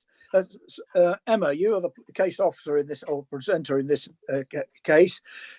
Are you happy that I put that to the members for approval on that basis, or do you think I should properly, and for both officers and members, defer it back to you for discussions with the applicant on those issues to come back to the board at the earliest possible time? Can I have some guidance on what officers feel would be appropriate. I think on the first 5 points, which included the viability review, cycle reduction, increase in parking, possible relocation of the bus stop, 1 month fast pass, and the car club, we could have potentially done that under delegated powers, but the potential redesign of the increase in parking and then reduction in the green space, I think that will need to be carefully considered by officers with the developer, and I think then it would only be fair to then bring it back to members for you to consider it, because really we don't know how many spaces we're going to be able to achieve, so it may not be that it doesn't achieve as many as members feel they want to see, or it could result in a significant loss in the green space, which members might equally not be happy with. Thank you. Members, I need to now take guidance from you. If you wish to include that in it, and we will therefore need to refer the application back to officers to come back to us, or if you are content to leave that out of the proposal, then we can approve and delegate those other issues to the officers to discuss. What is the members' feeling, please? I'll ask Councillor Moat and Councillor Armitt, because they were both keen to put that in. Got my hand up, Chairman, if you could. Oh, sorry, I can't see you, Councillor Madison. Thank you. Please. I did ask Jamie, Mr. MacArthur, in my questions about the possibility of Dartford Borough Council being the preferred developer for the affordable housing. Now, I don't see why that couldn't be included, and we could get some answer back from our housing department as to whether that was viable. Does that need to be included, Emma? Do that. We can do that as part of the Section 106 negotiations, which right. Okay, so that can already be covered under the 106, Councillor Madison. Thank you. Yeah, Chair. I think Councillor Eadie has been trying to comment. Sorry, thank you, Councillor Eadie. Yeah, sorry, I just wanted to be honest. My camera cut out. I think you had to bring me back in. So am I not allowed to vote on this? Is that how long? Difficult. I don't know when you. Can I ask my legal advisor or Neil, the secretary, because I don't know when you went in and out, if they can give me some advice on that. Thank you. Did you still hear us? No, I'll be honest, because I had to go on a different. How long were you? How long were you out for? How long were you out about for? A minute. A minute. I'm sure the chairman can sort that one. Well, I think, Mr. Chairman, that's de minimis. We are illegal. Can I ask the committee solicitor what is his view? I think that short amount of time, given the length of the debate, is de minimis, and that she should just vote like anybody else. Thank you. You are therefore entitled to vote, Councillor. Thank you for raising it. And so, can I just report that I don't know if I'm allowed to do this, yes, but sorry, can I carry on. That I do defer? I think we do. It would be a good idea to defer everything that's been debated. There's been so much detail, and it feels like we're rushing through what's actually a very important points for this development. So that's my feeling. Right, Councillor Burrell, you both put the proposal forward, which carries general support, I think, subject to these other amendments. Are you happy that we defer the application, or do you wish me to put your proposal, which members might then refuse and then ask for it to be deferred? If it's in the interest of, can you hear me, Chairman? Yes, I can. If it's in the interest of clarity for other members, I have no objection to it being deferred. I do think that the permeable piece needs to be in, and I understand that Councillor Moat was also keen on that, but I don't know if we had much support from others. But I'm quite willing to vote for it to be deferred. Thank you. Councillor Barr, are you happy to support that as the seconder? Yes, I am. In that case, members, I put it to you that this application shall be referred back to the officers in order to further discuss with the applicant the points that we have raised. Emma, you've got the points made, I think, clearly. You're clear what we're asking you to do. So those in favour, there will be a roll call. I'm sorry, we have to do a roll call, don't we, Neil? Will you please do a roll call? Those in favour, the application being referred back to the officers for further discussions with the applicant to cover the points raised during the debate for clarification and confirmation. All yours, Neil. Good evening, members. Right. Councillor Armitt, in favour or against? For. Councillor Brown? For. Councillor Burrell? For. Councillor Butterfield? For. Councillor Eadie? For. Councillor Garden? For. Councillor Madison? For deferment. That's what we're voting on. Yep. Councillor Moat? For. Councillor Oakley Dow? For. Councillor Oliver? For. Councillor Perfect? For. Councillor Peters? For. Councillor Reynolds? For. Chairman, that is a unanimous decision. Thank you. The application is deferred back to officers for further discussions with the applicant on the basis of including those points within our approval. Thank you. We'll come back to the board in due course. Thank you very much, Jamie, for your patience. I'm sure you've taken on board all those issues, which most I seem to see that you were agreeable to. It's just the green space which may cause the little more concern. It's unusual, but if you do wish just to make comment, in view of the complexity of this debate, is there any final word you wish to make? Look, we'll come back as soon as we can. We are very conscious that the longer we delay this, the longer it does impact on viability. You're clear where members were coming from on these points too. We can certainly look at that green space. I think that seems to be the biggest issue, which we'll come back as soon as we can, as well as those other points which are fine. Thank you very much. Thank you. Thank you, good night, members. everyone. Bye-bye. We now will move on to agenda item 7, believe it or not, and that's one of the longest debates we've had for some time. This is the car sales at Craylands Lane. I have no speakers registered to speak either for or against this application. Does any member wish to call it for debate? Yes, Chairman. Thank you. It is called. I'm not sure who's doing this one. Sonia, this is yours. Yes, thank you, Chair. I'll just share the screen. I'm just going to say goodbye. Thank you. Bye. Thank you. Just before you do that, Sonia, can I just ask Councillor Butterfield, is it for debate or is it a point of information you wish to raise on this application? Chairman, it's for debate. For debate, thank you. Okay, thank you, Chair. This application relates to an unusual site to the west of Craylands Lane. It's just here, in that it sits between a single-storey community hall to the south and the Swanscombe Leisure Centre to the north, and is adjacent to the access to the Heritage Park. There is also an easement across the site, approximately along here, providing access to the allotment gardens to the rear and also to the land at the rear of the community centre here. The site is currently used for car sales. Just see. So it's currently used for car sales, and you can see the community hall here. This is the single-storey community hall, and this is the line of trees outside of the site that is alongside the access to the Heritage Park. The application is in outline, but actually the only reserve matters is actually landscaping. So we've got full details in terms of layout, appearance, etc. The proposal has been amended since original submission and is now for 5 two-bedroom flats. And these are to be provided within a 3-storey building. Parking is to be provided for 7 cars on site. So this is Craylands Lane. This is the access to the Heritage Park. This is part of the building, and then undercroft parking for 7 cars.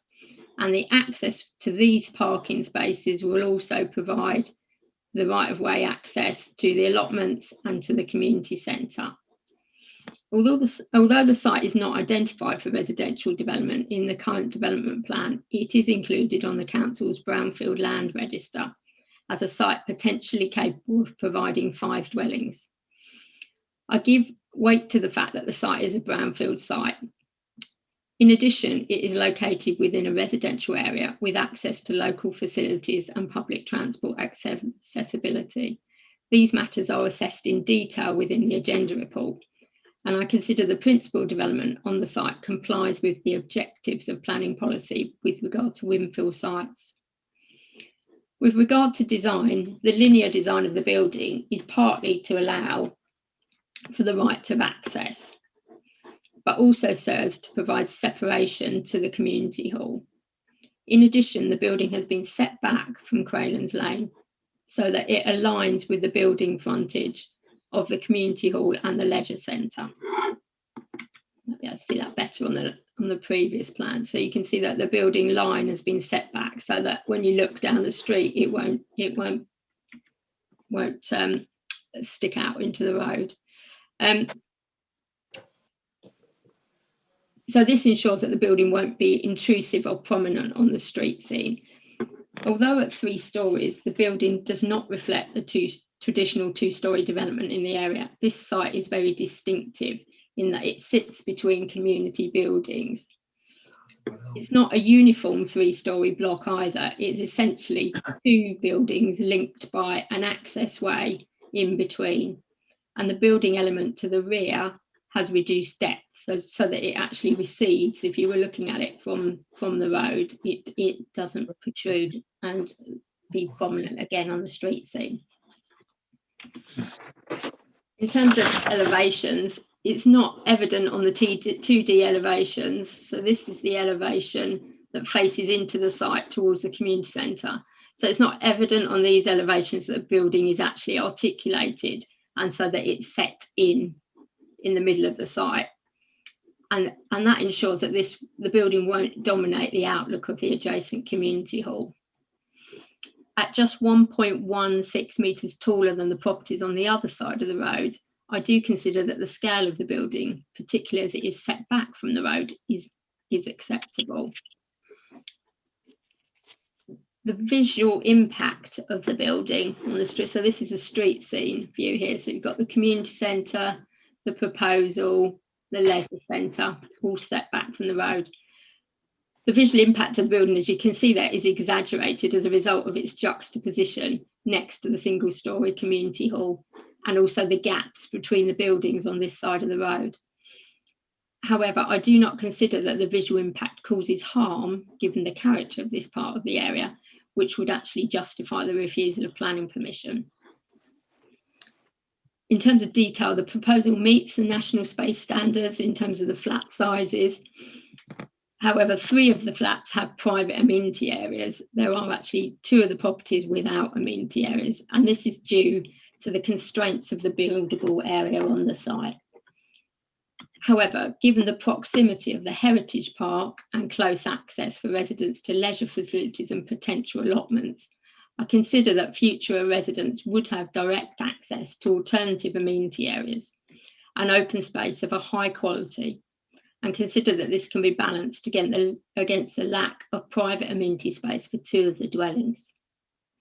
The proposal does not impact on the amenities of neighbouring occupiers, and I do not consider that it reduces the enjoyment of the land to the rear of the community centre, which is already open to the site. So you can actually see that here. So this is the site and the sort of the right of way access, and this is the rear of the community centre, so it's already open to the site. With regard to parking, I consider that the parking provided will meet the needs of the residents of the flats and their visitors and complies with parking standards. KCC confirmed that the vehicular access is acceptable. And that's another view looking across from the site towards the back of the community centre. And this is the view from the access looking towards, from the access to the Heritage Park, looking towards Craylands Lane. And what you can see there is the trees that fall outside of the site and actually provide a good screen to the development. So I consider that on balance, the proposal is acceptable and that planning permission should be granted for the reasons set out in the report and subject to the conditions listed. Thank you. Thank you. There are no speakers, so it is immediately open for debate. Chair? Oh, sorry, I do apologise. Thank you, Neil. You've just reminded me. I think Councillor Barham, you were going to remind me, yes? Yeah. Is that Councillor Barham, as ward member, you have requested to address the board. You may do so, but before you do, I must ask, do you have any declarations of interest that you wish to declare in respect to this agenda item?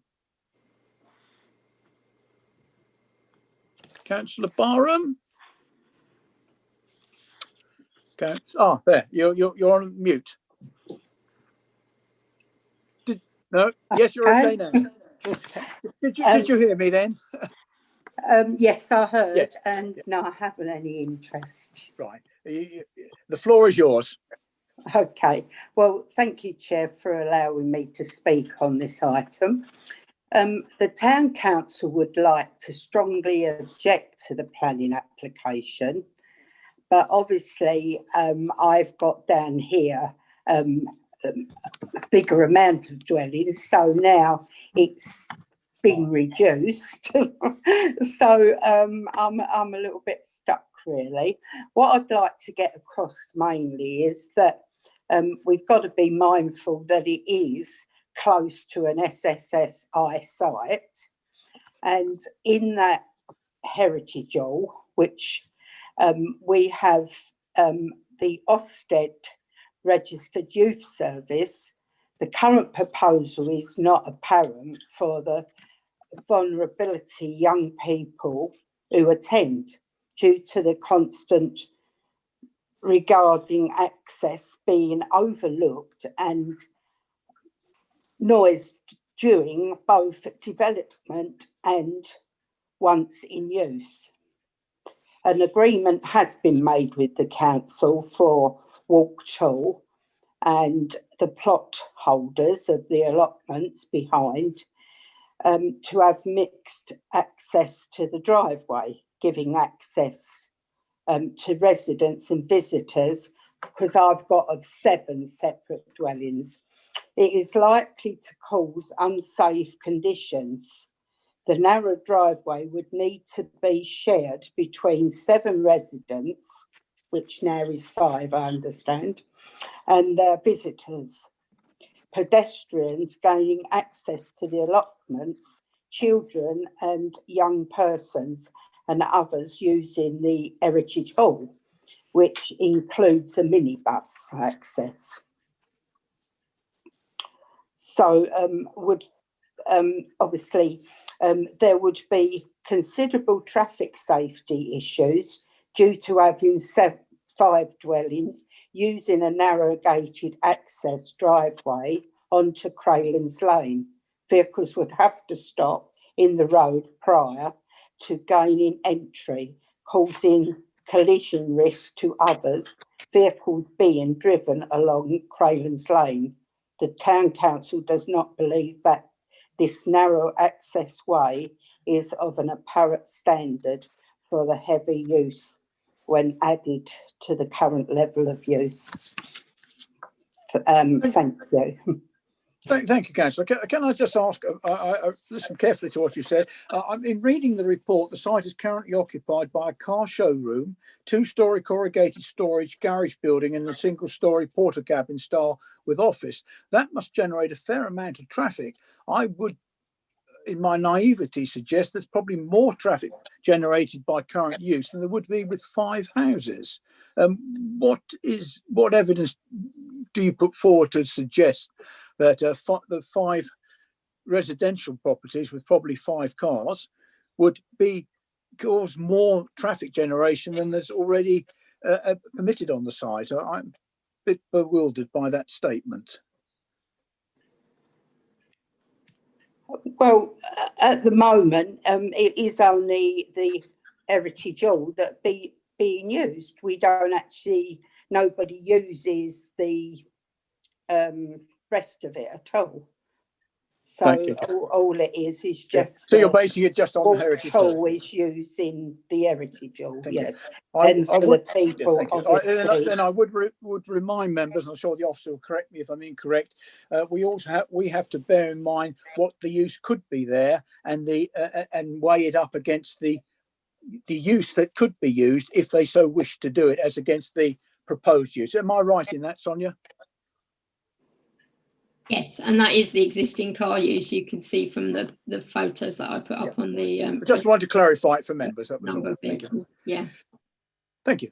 You can take part in the debate, Councillor Barham, as a ward member, but you cannot take a part in the vote at the end of the debate. So if you feel there's something you wish to make comment on during the course of the debate, please indicate, and you'll be most welcome to make your comments. Members, it's open for debate. Councillor Butterfield, Sue, did you wish to open the debate since you called it down? Thank you, Chairman, and thank you, Sonia, for a good presentation. I didn't realise that it was a reduced number of dwellings, actually. I know we have a duty of care to provide housing, and of course it's putting sort of a real pressure on our infrastructure, and we all know that, but we go with it, don't we? And in Swanscombe and Greenhithe, unfortunately, we seem to be building in every possible spot there is available. Now, this particular slot is quite small, and whilst it's going to provide 5 dwellings, I'm not quite sure the road infrastructure can take it. Craylands Lane is quite a narrow road, and it's got quite a lot of heavy use. It goes into a single lane under the bridge, which causes congestion. You've got the school run, which is always a hazard when they pick up and drop off.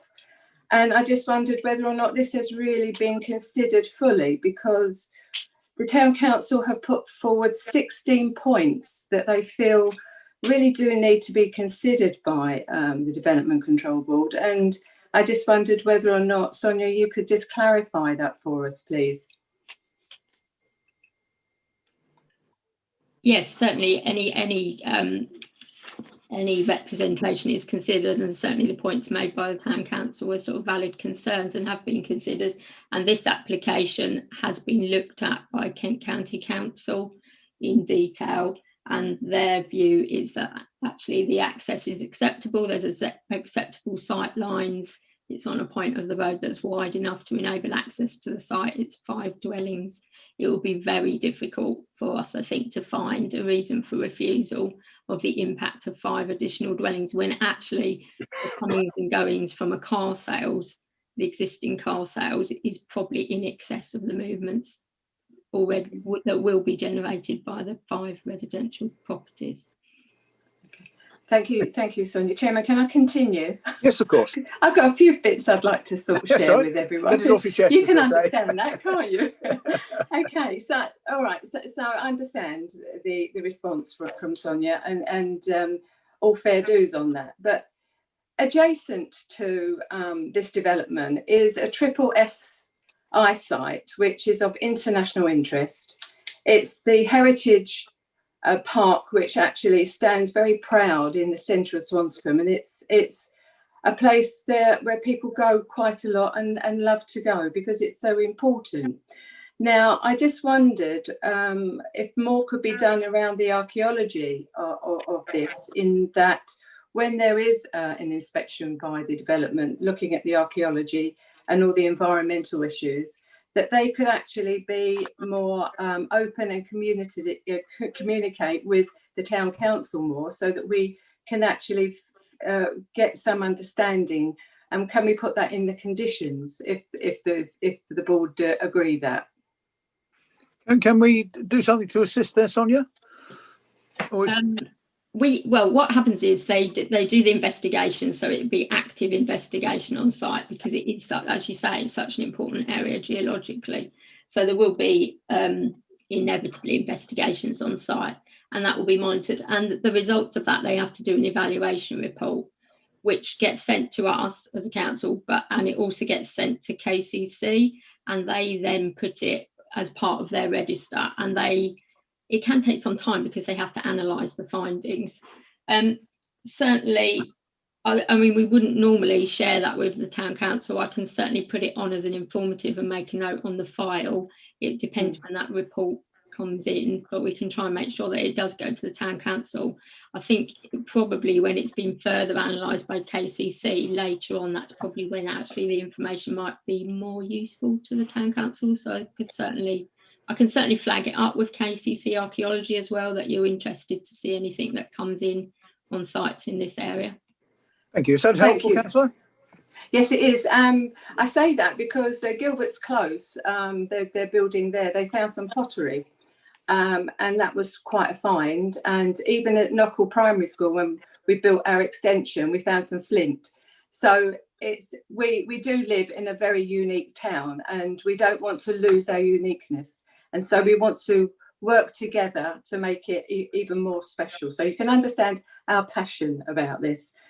The other thing I wanted to just mention is that in the conditions as well, which are considerable, there is relation to when the, if this is approved, the development, the builders of the development are going to find it very hard to park and do their construction work without blocking Craylands Lane.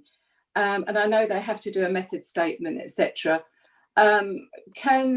Can we actually ensure that there are no more troubles that we've experienced lower down on the Bellway site, where they're always blocking the roads? And I know it's EDC, but it's caused numerous problems, and our community are very, very patient about this with all the building going on, and we don't want this to be another problem. So can I ask for that to be added to the condition that it's monitored more closely, please? Can we strengthen the construction conditions, Sonia, for them?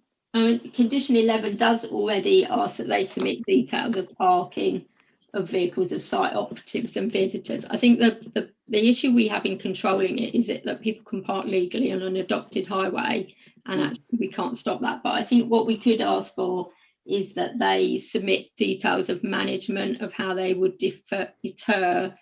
It's usually the subcontractors at the later stages, how they would deter the subcontractors from parking in the local area and what alternatives they provide. And it may be that they want to talk to the town council about using council land to provide for this. I mean, this isn't going to be such a large site as Bellway, so we're not going to be talking about nearly as many vehicles. But so it may be that's something we can encourage them to talk to the town council about. Yeah, and residents, of course, as well. They would need to know, because the town council does its best to talk to residents, but we do need to keep communications very open.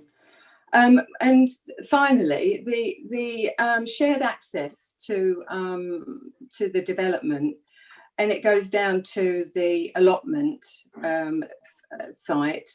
I know it's a modest allotment, it's only 8 plots, but it is still a very valuable part of the community for the outdoors, going out and doing what they do. And I just think it's something that we need to ensure that there is a clear policy for people parking and utilising that, because there's a minibus as well that's used by the Heritage Hall for vulnerable people.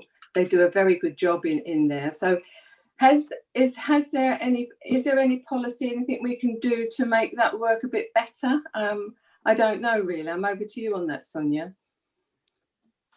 Well, it's actually a private matter because it's a right of way. It's a private matter. This design, we've seen that right of way in the easement, and this design allows for that. So, and actually, I would suggest looking at some of the photos and having been past it at car sales, it looks like they park over it at times. Whereas that's not likely to happen with residential properties where they can, be blocking it, not so much. So the layout allows for that easement. The private rights over that and how that's managed is really between the different parties. Yeah, and there's a line of lovely trees right by the development. We don't want residents saying they can't look out their windows because the trees are blocking their light, and they can't chop them down. So we have got a TPO on that, I take it, have we? We haven't at the moment, but we could put them on. That doesn't stop them putting pressure on them. But actually, if you look at the floor plans, the main aspect of the building of the flats is the other way. It's almost it's not a complete corridor because it's fairly open plan, but it's actually more of the sort of walk through to some of the areas. So I think the main light will come from the other larger windows on the other aspect. Okay. Thank you, Councillor Butterfield. Councillor Garden.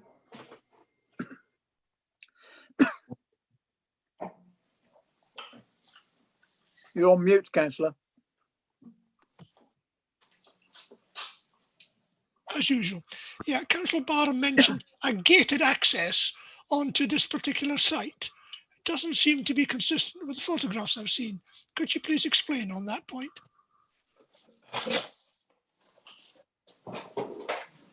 Who are you asking that to? To Councillor Barham. Barham? Councillor Barham, you mentioned a gated access, did you? Can you give some explanation of that, please? Yes, there is a gated access between the car lot and the Heritage Hall. There's definitely a gate there to get through, because we had to ask the people from the garage on one occasion to allow us to come through it. It's at the front of the building, at the front.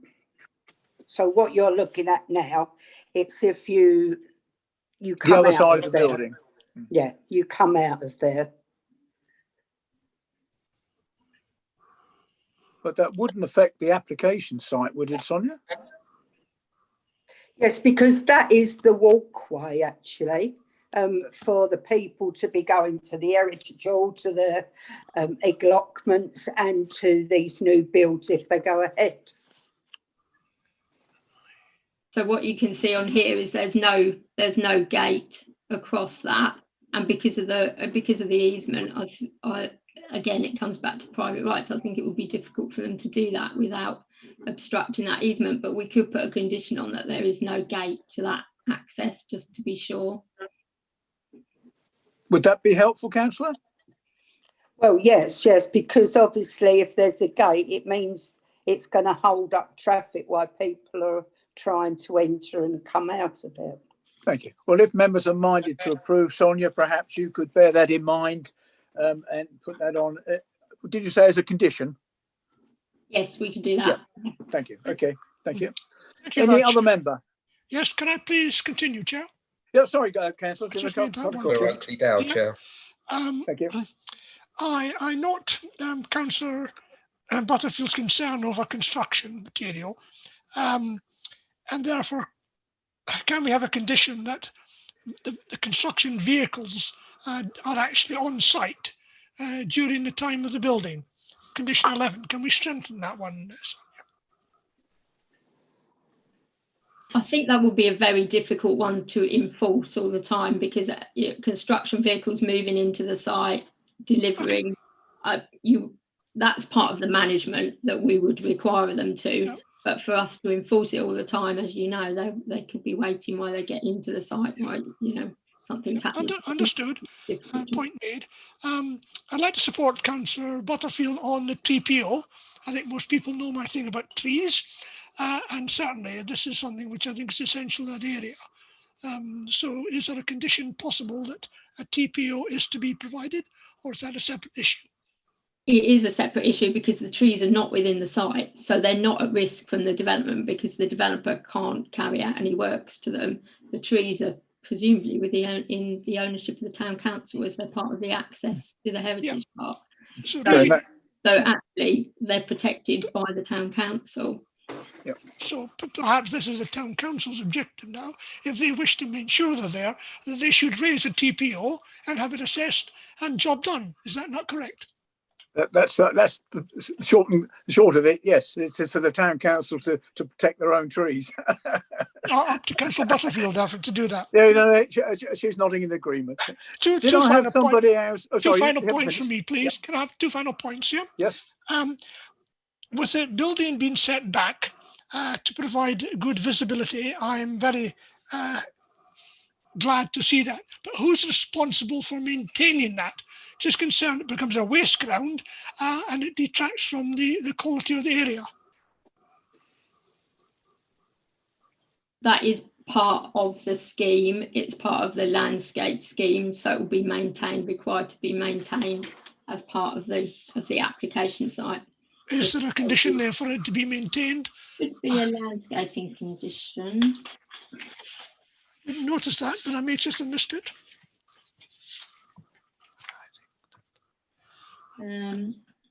We can add something in to ensure that it is Thank you. If it's not there, will you, if Yeah. members are minded, Sonia, to approve, would you make sure that's included? Thank you. Yeah. Thank you. And to continue, many developments now are required to have electric charging points. I see no mention of that in this particular application.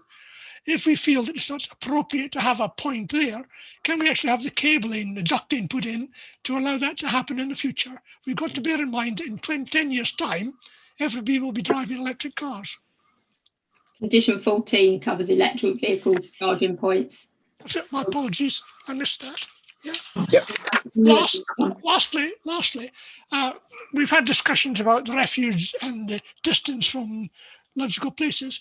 Can we ask the developer to have a look at whether access can be provided from the back of the building onto the service road into the at the right? That would meet some of Councillor Barham's concern about vehicles running up and down there when people are trying to access, particularly a 20-ton truck reversing back. I think there's enough room for it there. If they could actually just make the necessary adjustments to the plan, I think we'll meet Councillor Barham's problem, we'll make it safer, and we'll make our dustmen have an earlier job every week. Sonia? I wasn't quite sure what you wanted to happen to the layout to allow for that. So, access from the service road into the area from at the very back near the bins. okay, again, that's outside of the site, so we can't require the developer to do that. We have to consider what's within the red line. Okay. If it's in the town council's ownership, then they could enter those discussions, and it could be outside of the planning permission. But we have to deal with what's in the red line. We can't make the developer do something outside the red line because that essentially creates a ransom situation. Might be over to you again, Sue. You've taken note of that. But just to clarify that, Thank you. KCC and the waste section of the council have confirmed that that's a safe They way. accepted it. normal Yeah, way we to agreed go. that they accepted it. Yeah. The waste manager and I have had discussions on this. Right, Thank you, thank you. I think I have Councillor Oakley Dow. Yes, thank you. Thank you, Chair. I think a lot of my concerns have been answered in the subsequent conversations from other councillors, but I'd like to largely support and echo the concerns of Councillor Butterfield and Councillor Garden on this site. I was initially very encouraged with paragraph 11 in the parking of vehicles of site operatives and visitors to be included in a construction method statement. But again, I'm rather alarmed by the visual presentation of the site, in that all I can see, if we set aside the present use of the site, all I can see in every single direction is basically a single carriageway road with cars parked wherever they can be, even to the extent they're being parked on grass at the rear of what I think is the community centre. And I was a little further concerned, in fact, with Sonia, your comment, no criticism, please don't take it, in that it would be difficult to enforce. And here we are again with parking enforcement. And the fact that it be a subcontractor makes it any less bothersome and any less inconvenient and any less dangerous and any less obstructive for existing residents and existing users of Craylands Lane, that we find enforcement being a reason not to think that this is enforceable. I mean, I really think if we're going to impose conditions on development as a board, as a competent and effective board, I think we have to give conditions to developers that can and will be seen to be adhered to. If a construction method statement must include a provision for the parking of vehicles of site operatives and visitors, then I think the developer has to take that very seriously. And just as a second side point, one of my major concerns was that beautiful row of trees It's not about cutting the tops off. We can stop that. But ultimately, I think, yes, the town council, whose responsibility these trees appear to be, we need to look after root balls. Root balls are there all year. Root balls are what keep trees alive. Leaves fall off. There are fallow periods, root balls, and this kind of construction activity. There's more of a tree below the earth than there is above the earth. Can I just stop you there, Councillor? Because I believe that is covered in the report, is it not, Sonia? The tree protection. It is, and it's something very specifically we got our tree advisor to look at the impact on these trees, and is the development too close to it? What impact would it have? So he's looked at that very carefully, and the developers have produced an arboricultural report on that and set out tree protection, and that's in condition 6. So, and it covers that about the methodology. Thank you, Sonia. Thank you, Chair. Thanks very much. Thank you. I don't think I have any other speakers. See me, Chair. So who was that? Councillor Madison? Just Councillor Madison. Councillor Madison, yep. It's para 46, policy DB8 that we've got about making all new residential schemes should look to accommodate the needs of all elements of the community, including disabled people and elderly and people with less mobility. And that really means that all the flats should be accessible for disabled people wherever possible. These aren't, of course, but the flat one, they've agreed that they could make that available for a disabled person, i.e. that they could have the spatiality and the sizes for a wheelchair to go in and out. It says in the report in para 46 that I've not suggested a condition to require this provision, therefore. I think it would be helpful if we could require that provision. It's just one flat out of the 5. I can appreciate it's difficult. It would be unviable to put a lift in for 4 other flats, but to make it disabled accessible all over. But I think we could actually do something. Can we let the officer answer that point, please, Councillor?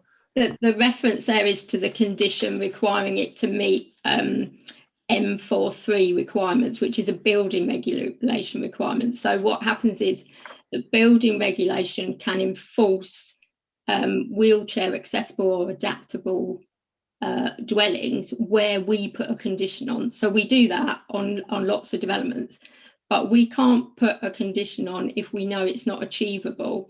And because that parking space isn't, because it's quite tight, parking spaces are normal parking spaces, there's not enough space there to provide a wheelchair parking space. If we provided that, we'd lose one of the visitor parking spaces.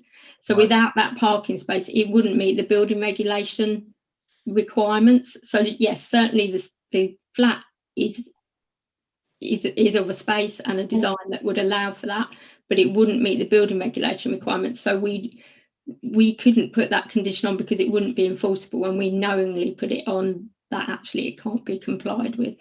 So that is a very specific reference to that building regulation requirement. Clarify, the position is that because we can't accommodate a wheelchair access from a car to the property, we can't do. So we're what, sort of 1 metre or 2 metres short or something, Sonia? Yeah. It's a shame. It's a shame. Thank you. Thank you for that. Any other member? I see no member wishing to speak against the application. There was a couple of slight amendments I think members asked for you to bear in mind with any approval. You've got a note of those, have you, Sonia? I'm afraid I didn't make a note. I was so engrossed in the thing. I saw you making notes. Would you just refer members to them before I put it to the vote? Yes, so add a condition about there being no gate or anything preventing access. Add a condition about the landscaping management, and add wording to condition about the construction management and the parking for contractors. That's it. Thank you. Thank you. I knew I've got about the management and to deter parking on the highway. Thank you. Members, with those additional conditions, are you so agreed that the application be approved? Again, I must ask Neil to do a roll call. I'm sorry it takes time, but the regulations require it. Okay, members. All right, Councillor Armitt. 4. Councillor Brown. 4. Councillor Burrell. Councillor Butterfield. 4. Councillor Eadie. 4. Councillor Garden. 4. Councillor Madison. 4. Councillor Moat. 4. Councillor Oakley Dow. 4. Councillor Oliver. 4. Councillor Perfect. 4. Councillor Peters. 4. And Councillor Reynolds. 4. And Councillor Honeysett. 4. Therefore, Chairman, you have another unanimous decision of the board. Thank you. That is so approved unanimously. Thank you very much all. We now move on to agenda item 8, which is 88 Havelock Road, Dartford. There are no speakers for or against the officer's recommendation of approval. Does any member wish to call it for debate? I see no such indication. Sorry, Steve. Planning officer. Can I just pick up the email I circulated earlier on with the revised condition? Oh, yes, of course. I admitted that. I do apologise, Steve. Thank you. Please. Yeah, I'll just remind members, I circulated an email earlier on with a revised condition with regard to approved plans and revised drawing numbers. Thank you. Thank you. Yes, it's just a technical addition, but sorry, Steve, I should have raised that. I see no member wishing to approve. Do I still need to put this to a roll call as I'm putting the application approval from the chair? No member wishes to speak. Can you accept that? No, Chairman. You have to call a roll call. No, Chairman. You don't have to do a roll call. I don't. Thank you. In that case, the application is so approved unanimously by the board as no member has indicated otherwise. Thank you, Neil. I'm learning the rules as I go along and making them up. I'm not sure which. We now move on to the agenda item 9, which is Longfield Avenue. Councillor Perfect is now to leave the meeting. So will you please lock him out or whatever you have to do to see that he's no longer with us? And please let me know when he has left. You're not, because I can still hear you. That was my final bit. I just turned you off. Has Councillor Perfect now left the meeting for the record? Neil, can you so confirm? Councillor Perfect has left. Thank you. The item is we have a speaker who wishes to support the application, Mr. Seller, and Mr. Hutchinson, who wishes to speak against the recommendation. I think, Steve, you're doing this one? Yes, Chairman. Yes, Steve, would you be good enough to introduce the application, please? Thank you, Chairman. So I'm just going to share my screen.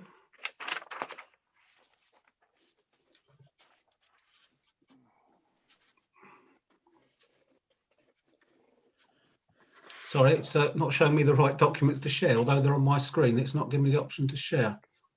Ah, keep it to yourself then. Just a second. Shall I try, if not? I think I know what the answer is. It's been going so well today. Yeah, it has. No, it's still not. Right, I think I have it. Yes. Yep. Thank you. It would only show me the previous item. So I'll just put that into full screen mode. Could everybody see that? Fine. Thank you, Steve. Okay. Right. So I'm going to start with the aerial photo. So just to orientate everybody, this is the property here, number 30 Longfield Avenue. It has a garden, it's quite wide, quite long, stretches down here. The garden also comes round to this piece of land that goes around the corner there. That's part of the garden of this property. That was added to the garden of this property over 30 years ago. It's not a recent addition to the garden of this property. The building concerned is going in this area here. I'll show some more detail and photos in a moment. I'm also going to show some other photos. So I'm going to show a view looking down the garden, a view looking into the site this way. I'm going to show a view looking left and right within the garden here, where the builder's going, one directly in, and then there's a pathway that runs down the side here. So I'm just going to show a view from the pathway, looking at the vegetation that's on the fence behind the building.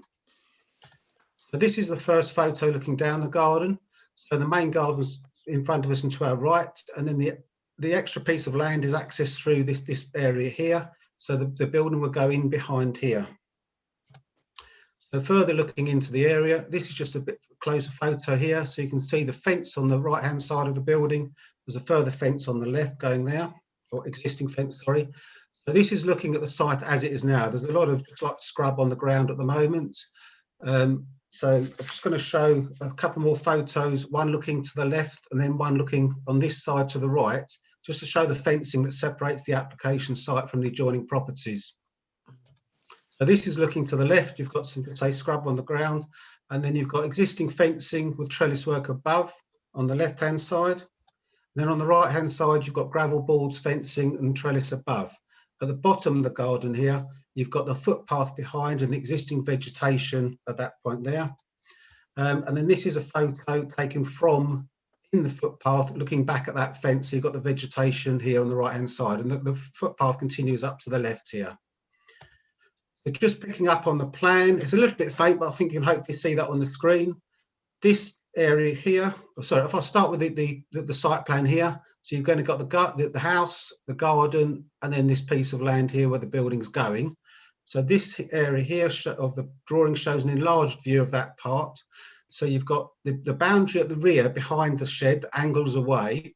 You've got the two side boundaries where the fencing, this side had the gravel board, the fencing and the trellis above. This side had the fencing and trellis above. So the building is sitting on that piece of land. It's 1 metre from each boundary to the side. Looking at the elevations, it's a pitched roof building with a central pitch or central ridge, single door to the front, which is here. And then you've got 3 windows on each side. As in the report, the eaves height is quite low, approximately 2.35 metres. And then you've got a ridge at this point here. The building is set approximately 1 metre away from the boundary, as noted by the dimensions there. So by the time you get to the ridge point of the property here, this ridge is actually 5.5 metres from either side boundary. Just a couple of other points to pick up. Looking at the, if I go back to the aerial photo, in terms of orientation, the top of the photo is north. So there will be no shading to the south, to this direction here. And the properties to the north have long gardens here. So the building would be located towards the end of, just beyond the end of their long gardens. As I mentioned, the ridge is set a significant distance from the boundary, and the proposed use of the building is for domestic purposes such as storage, games room or workshop. Just to pick up a bit further on that workshop use, that would be a domestic workshop, not any kind of commercial or business workshop, and any sort of business use like that would require a separate application for change of use. Lastly, I'd just like to pick up on the update report, which includes an addition to the condition that prevents solar panels within the roofs, either roof slope of the building. Thank you, Chairman. Thank you very much, Steve. Mr. Hutchinson, you wish to speak against the officer's recommendation. You have 3 minutes to address the board. Yes, can you hear me clearly? I can hear you clearly. Right. Now, I have agreed to represent the neighbours who feel that they will be affected by this proposal.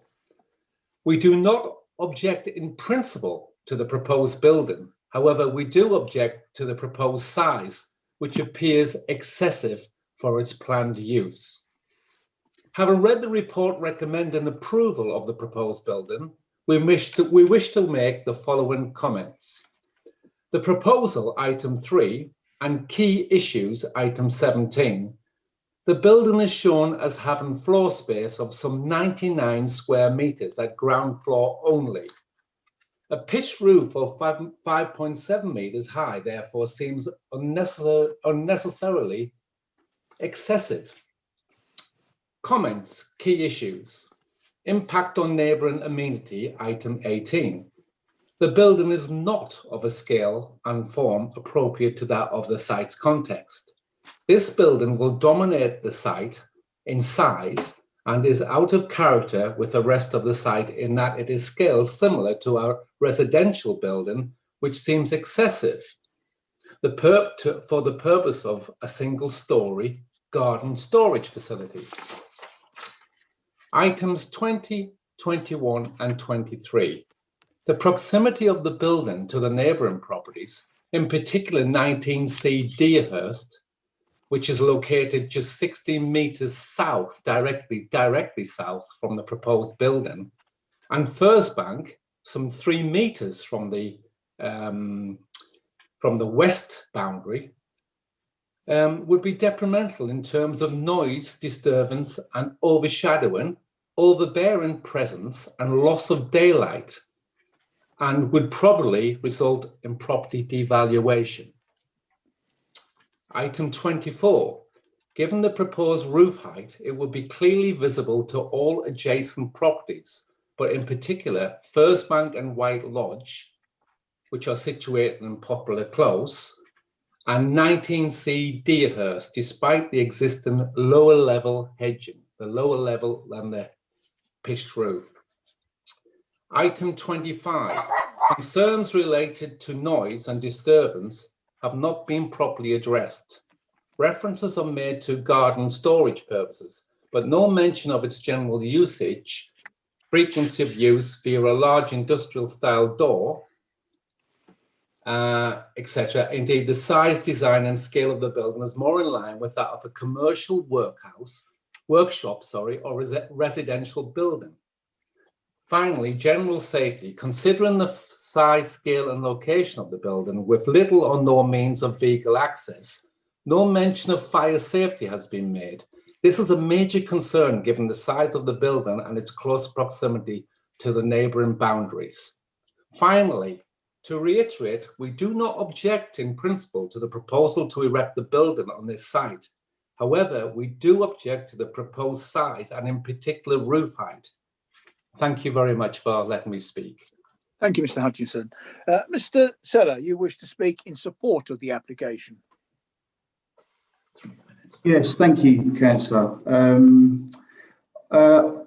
I'll be fairly brief. I think the officer's recommendations really have summed up most of my points. To just to underpin Mr. Hutchinson's representations, the plot is obviously, as you've seen by the photographs, it's a landlocked piece of wasteland that currently causes a great deal of ongoing maintenance. I note in terms of the sizing,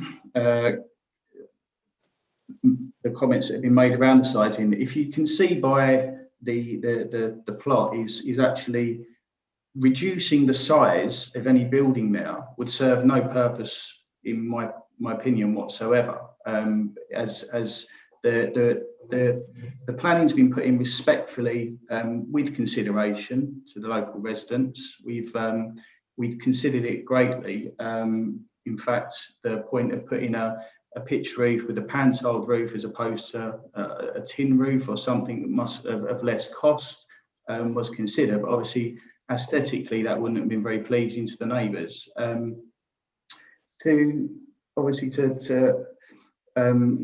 The representations that have been brought forward in regards to its usage, obviously I understand a big concern about an industrial use, which has again been pointed out that it could be taken care of and it will be taken care of in the condition should it be passed, which I'm more than happy with, and certainly from a residential perspective as well. I truly support both of those. I think it's I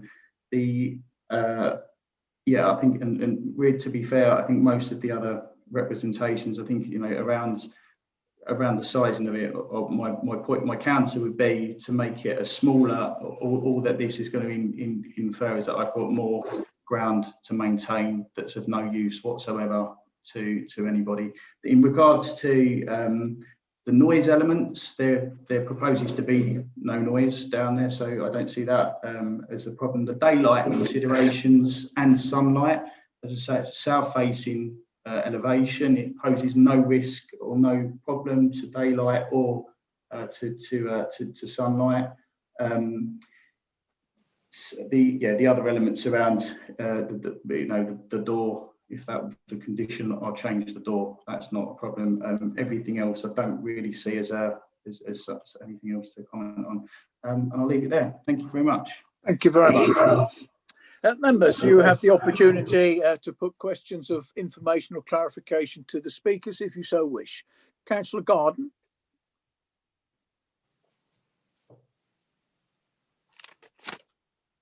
Yeah, you're on mute, Councillor Garden. Sorry, my enthusiasm is always too great, Chair. Yeah, I fully appreciate the requirement of the applicant to have a nice large area into which to store things, and I see absolutely nothing wrong with that. The area lends itself to that, and apart from the benefit to him of being able to keep things dry and such like, it does make use of unusual area. The only question really is what, if any, impact there is on residents, and the only one I can see that might have any impact is the height of the building. I really can't see why it has to be right height. Flat roof, I agree, is not nice. But here we have a high pitched roof. Why can it not be a lower pitched roof? Because anything getting through that door can't be much higher than the door. So can we not ask for that to be lowered? Well, I suppose you could, councillor, but it is really for the applicant. It's really for the applicant to decide on the nature and style of the building, and if he wants a high roof, provided there are no material reasons why he can't. That is his choice, in my view. I agree entirely. I'm just making a request. Now, for instance, well, I'll ask the applicant to lower it. Mr. Seller, would you like to respond to that? Yes, yes, certainly. The roof is currently, it's a 35-degree pitch. If you've seen by the photograph down there, there's quite a number of trees that create a mass of foliage down there. If there was a flat roof put on there, or that said a roof of a lower pitch degree, then that foliage would settle on that roof. I'm trying, at the moment, as I said, it's a pocket of maintenance down there. I'm trying to make it maintenance free. Also with the fall of snow, or a 35-degree pitch on a roof line is not unreasonable for a pitched roof building. If it was to be put down to a flat roof, that would obviously incur ongoing maintenance. There would have to be severe, there's overhanging from 32A. There's a lot of the tree foliage is actually, most of the tree that's actually providing privacy to 32A is my site, is in the side of that plot. That would have to be trimmed back.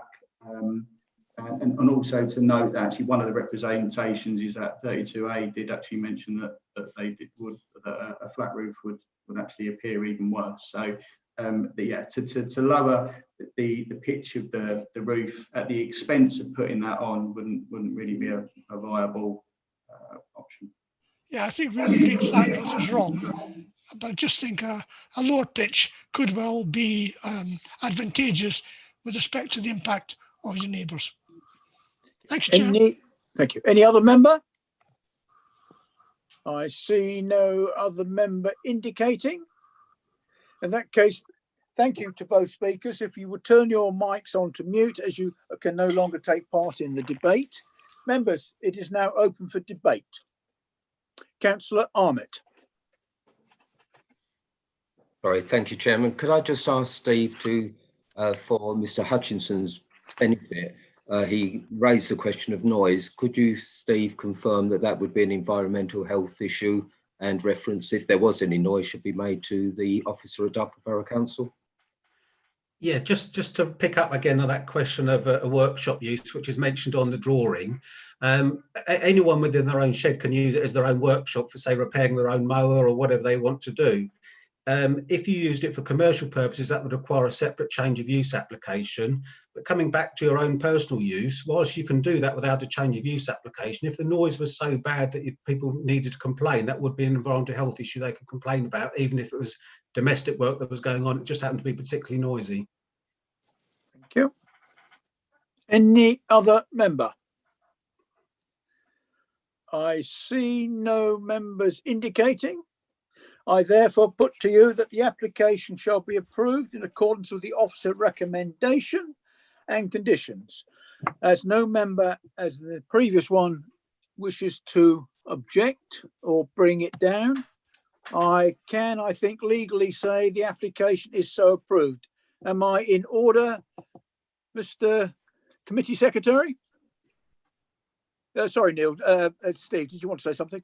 Just to remind members of the update, which amends the condition, which brings solar panels into it. Yeah, that's in accordance with the conditions put forward by the.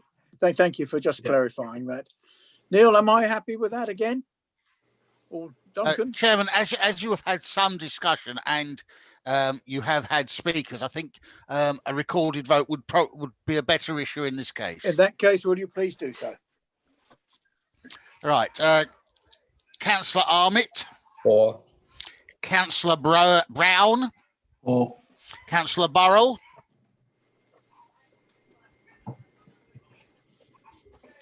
Councillor Burrell. Under the loo. Councillor Burrell. Yeah. Right, okay. Councillor Butterfield. For. Councillor Eadie. For. Councillor Garden. For. Councillor Madison. For. Councillor Moat. For. Councillor Oakley Dow. Councillor Oliver. For. Roger Perfect's gone. Councillor Mrs. Peters. For. And Councillor Reynolds. For. Chairman, another unanimous decision. It is, once I've said I agree.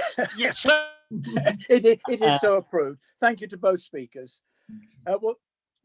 We now move on to the final agenda item, which is a delegated decisions. We've been on for nearly 3 hours, which is one of the longest meetings I can recall for many a year. So welcome back, board members.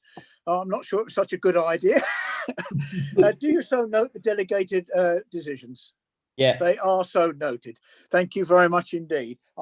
I'm now going to ask that we go into camera and ask members to stay online for a few minutes, as I have some matters of housekeeping to advise you of.